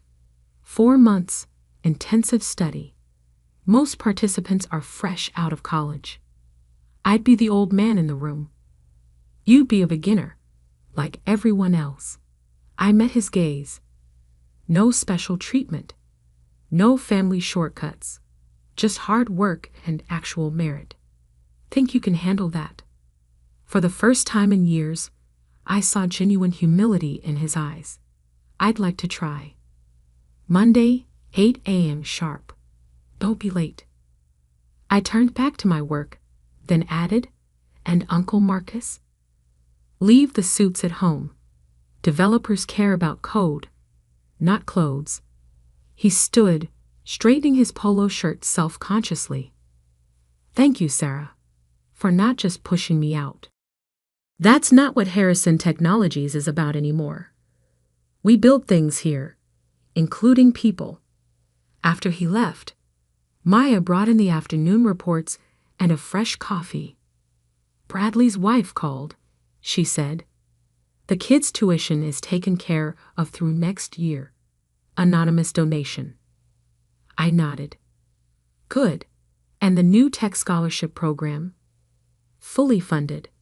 First class starts next semester. 15 students from underprivileged backgrounds. Full ride plus internships. Make it 20, I said. And make sure they know there's a place for them here after graduation. Merit-based, of course. Of course. She paused at the door. Your mother called too. The family wants to do dinner. I thought about it. About all the family dinners where I'd sat quietly, while Bradley boasted and Marcus planned, and everyone assumed they knew what success looked like. Tell them yes, I said finally. But here, not at the house. I want them to see what we're building. That evening, working late as usual, I added another photo to the wall. Not the old one of Marcus and Dad, but a new one taken at last week's hackathon. Dozens of developers, including several who'd been with me secretly at Phoenix Technologies, all working together to create something revolutionary. In the background, you could see my father's old awards, reminding us where we came from. But the future? The future was in the lines of code filling the whiteboards, in the young faces eager to innovate, in the way we were transforming a family business into a true tech leader. My phone buzzed. A message from James Morrison. Board meeting tomorrow. Ready to show them what real innovation looks like. I smiled, looking out over the city where Harrison Technologies had always been a landmark, but was now becoming a beacon. Always ready. I typed back. After all, the future belongs to those who build it. And we were building something extraordinary. The next morning, I arrived early as usual. Tom was already at his post in the redesigned lobby, watching young developers stream in with their coffee and laptops. Morning, Miss Harrison, he called out. Another big day. I spotted Uncle Marcus in the crowd, clutching a laptop of his own, looking both nervous and determined. No, Tom, I smiled. Just another day of building the future. Because sometimes the greatest revenge isn't in tearing down the old power structures, but in transforming them into something better than anyone imagined possible, even family. Despite my efforts to be kind, it's disheartening that my sister-in-law spoke with an icy tone, seemingly pushing me away. She remained resolute about claiming my brother's estate and showed no willingness to compromise. I couldn't shake the growing anxiety that enveloped me, casting a shadow on my spirits. I'm Kathy Morgan, a 27-year-old doctor at a university hospital. My brother recently passed away, and today marks his funeral. I find myself at his house, surrounded by people who remember him. Amidst the crowd, Jocelyn, my brother's wife, approached me. Ah, there you are, Kathy. I'm glad I found you. You've been working hard today. Could we talk over there for a bit? Jocelyn asked, initiating a conversation. Yes, Jocelyn. Sure, I replied, following her. My brother and Jocelyn married 3 years ago and moved into the spacious house where we grew up. The house, meticulously built by our parents, boasted a large garden and other features. Despite our comfortable living arrangements, our family faced challenges. My mother battled a chronic illness, confining her to a hospital since my early childhood. My father's wealth allowed us a comfortable life, but he too succumbed to overwork and joined my mother in death. Left alone in the large house, my brother and I became each other's company. Though he continued living there and flourished in his medical career, I ventured into a life of my own after university. The days leading up to my brother's funeral passed in a blur. As we moved from crowded rooms to quieter hallways, Jocelyn approached me with a grave matter. Actually, there's something I need to talk to you about, Kathy. It might seem too soon after the funeral, but it's about the inheritance. It's a very important matter. So, I believed it was necessary to have a discussion with you beforehand. However, I found myself bewildered and uneasy as Jocelyn suddenly broached the topic of inheritance. Are you talking about my brother's inheritance? I asked, seeking clarification. Yes, that's right. Since we don't have children, the inheritance would be between you and me. Legally, I would get 3/4 and you 1/4, so I would inherit $1 million, Jocelyn explained, her hand covering her mouth, a subtle smile forming. Her revelations didn't stop there. Oh, and I'll be taking this house too. After all, it's the house where I lived with Henry, and it's filled with our memories as his wife. It's only natural that I inherit the house, right? She continued. What I wanted to confirm with you, Kathy, was this. You don't have any objections, do you? Jocelyn spoke gently and calmly, but there was a lack of the expected sorrow over losing her husband. I had only met Jocelyn at my brother's wedding, making this our second encounter. The indescribable unease I felt during our first meeting returned as I observed her behavior. Back then, I only vaguely understood, but now, after losing my brother, she seemed to be revealing her true nature. Unable to contain my discomfort, I confronted Jocelyn. Jocelyn, I think this is not the way such important matters should be discussed. Properly, on another day, I asserted. Upon my objection, Jocelyn suddenly turned distant. Her previously calm face tightened, and she looked at me with cold eyes. Oh, is that so? I'm trying to be nice, and yet you don't understand. What a pity. Well, I have a reliable lawyer. I will make sure to get my share of the inheritance, she said, her tone condescending. I married Henry because he came from a wealthy family. Why would I marry such a serious and boring man for any other reason? He was truly uninteresting, and I'm genuinely relieved that he's gone from this world. I couldn't believe what Jocelyn was saying. My bad premonition about my sister-in-law was proving true. Did my brother know this side of her? If he did, why did he choose to marry someone so unsuitable for him? Shocked and unable to say anything, I watched as Jocelyn walked away, having said what she wanted and seen my reaction. She probably felt there was no need to stay any longer. I stood there frozen, overwhelmed by complex emotions. Even after returning to my own home, I felt downcast and engulfed in gloom. I had a feeling that more unpleasant things might follow, leaving me restless as these thoughts weighed on me. I found myself reminiscing about the years spent with my brother, feeling as if my heart would burst. Realizing I was now alone, tears involuntarily traced my cheeks. Then, a precious promise I had made with my brother vividly came back to me, as if I were seeing it right in front of my eyes. Kathy, I've decided when I grow up, I'll become a doctor, one bit enough to cure Mom's illness. If Big Brother is going to be a doctor, then I'll become one too. We'll study together and find a cure for Mom's illness, right? Let's work hard to become doctors together. Then Mom will surely get better, my brother had declared, his face beaming with happiness. That important promise echoed in my mind after our mother passed away. My brother reaffirmed his resolve to me, saying, "Kathy, I've decided to pursue medicine. There are many people like Mom fighting against diseases. I want to continue researching until we find a treatment for her illness." I shared his sentiment, and together we seriously aimed to become doctors.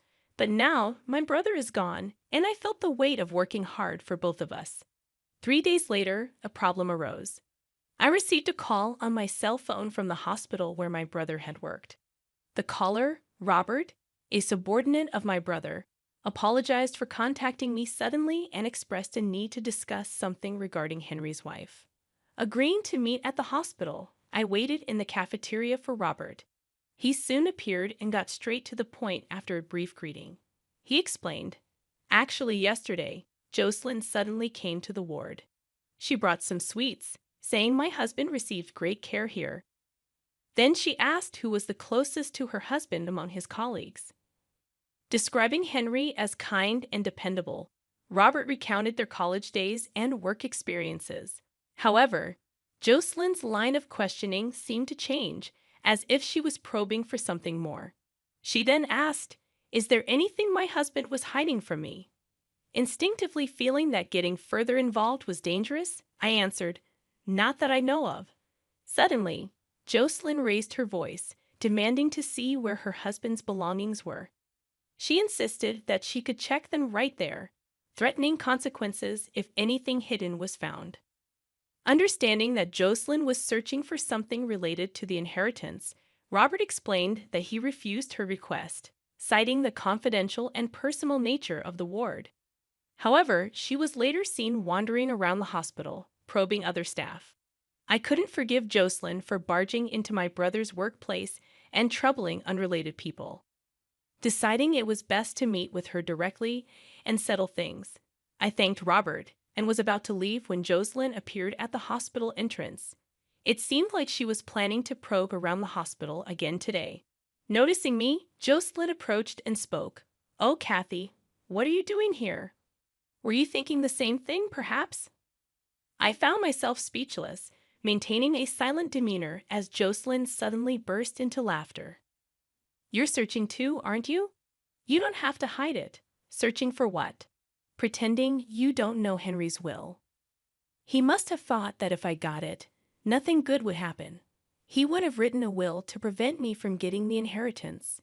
If he did write one, he must have given it to someone without hiding it, so I probed you. But it seemed you didn't know," Jocelyn remarked, continuing her tirade despite my silence.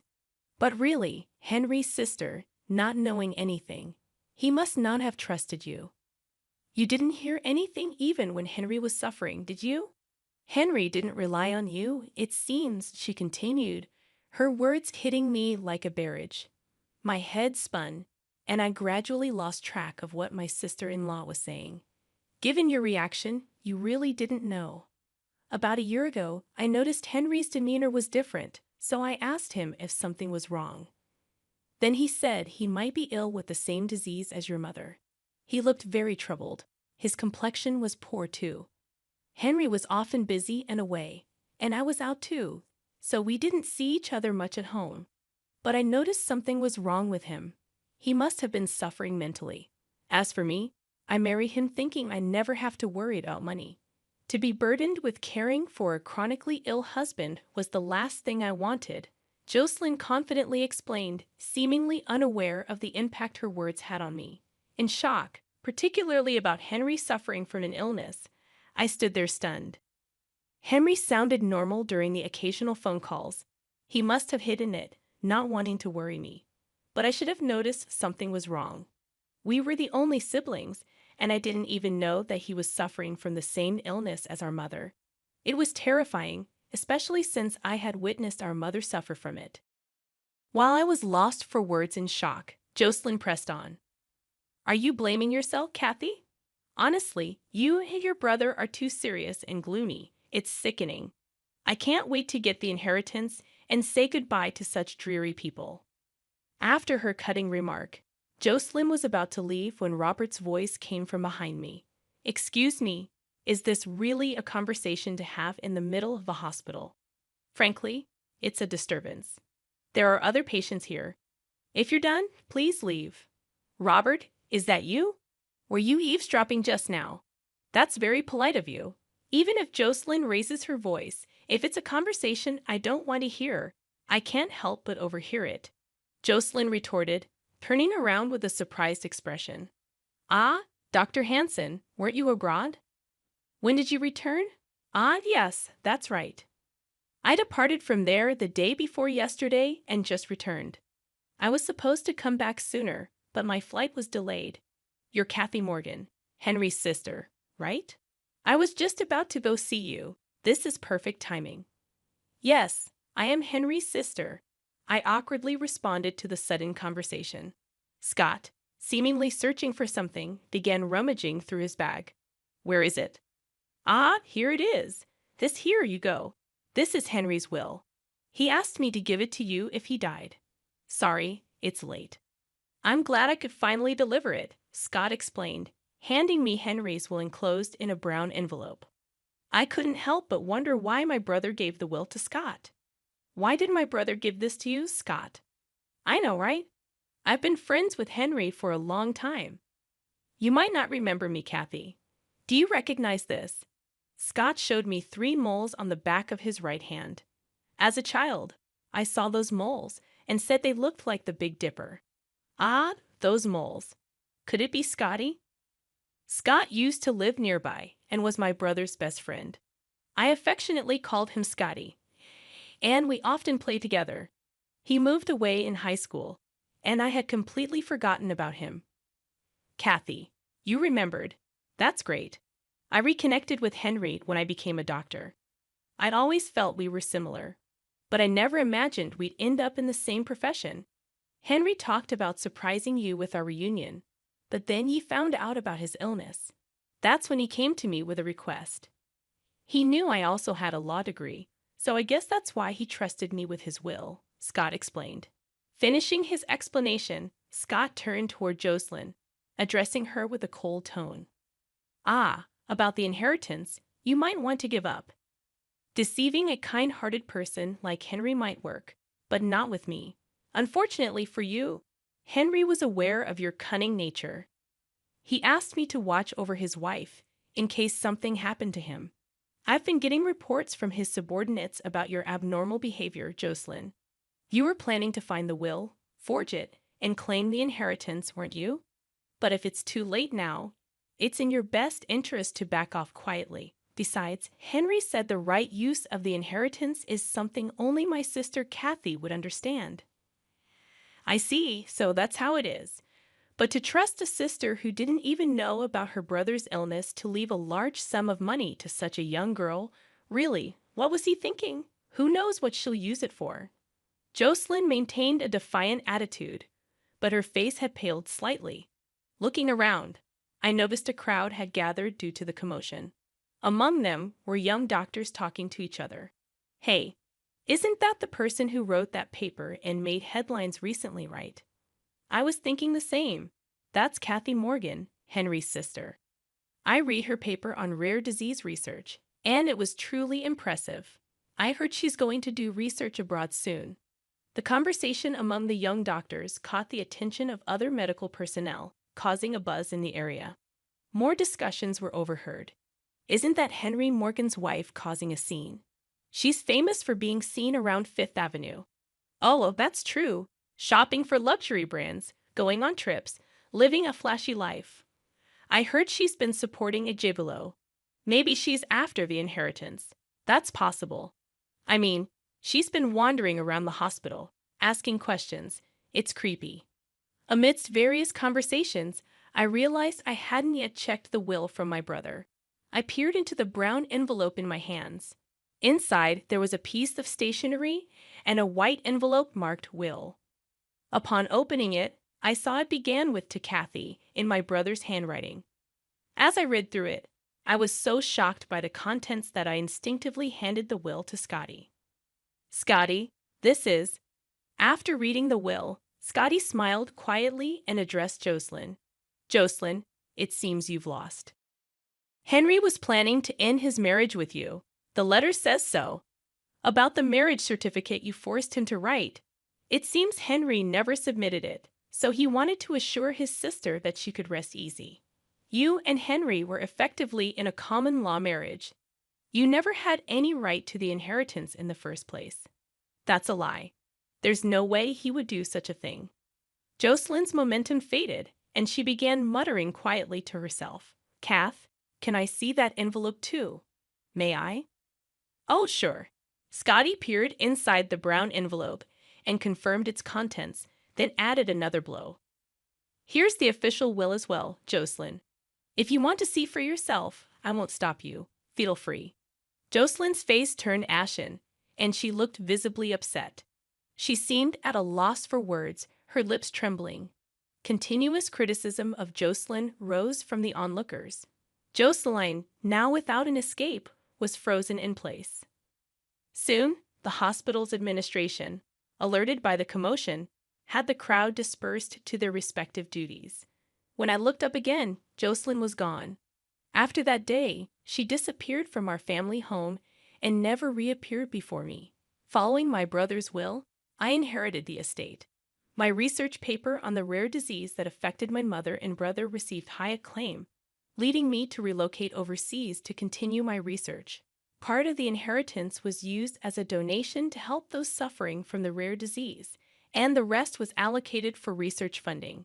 Scotty, my brother's best friend, and now more than that, became my life partner.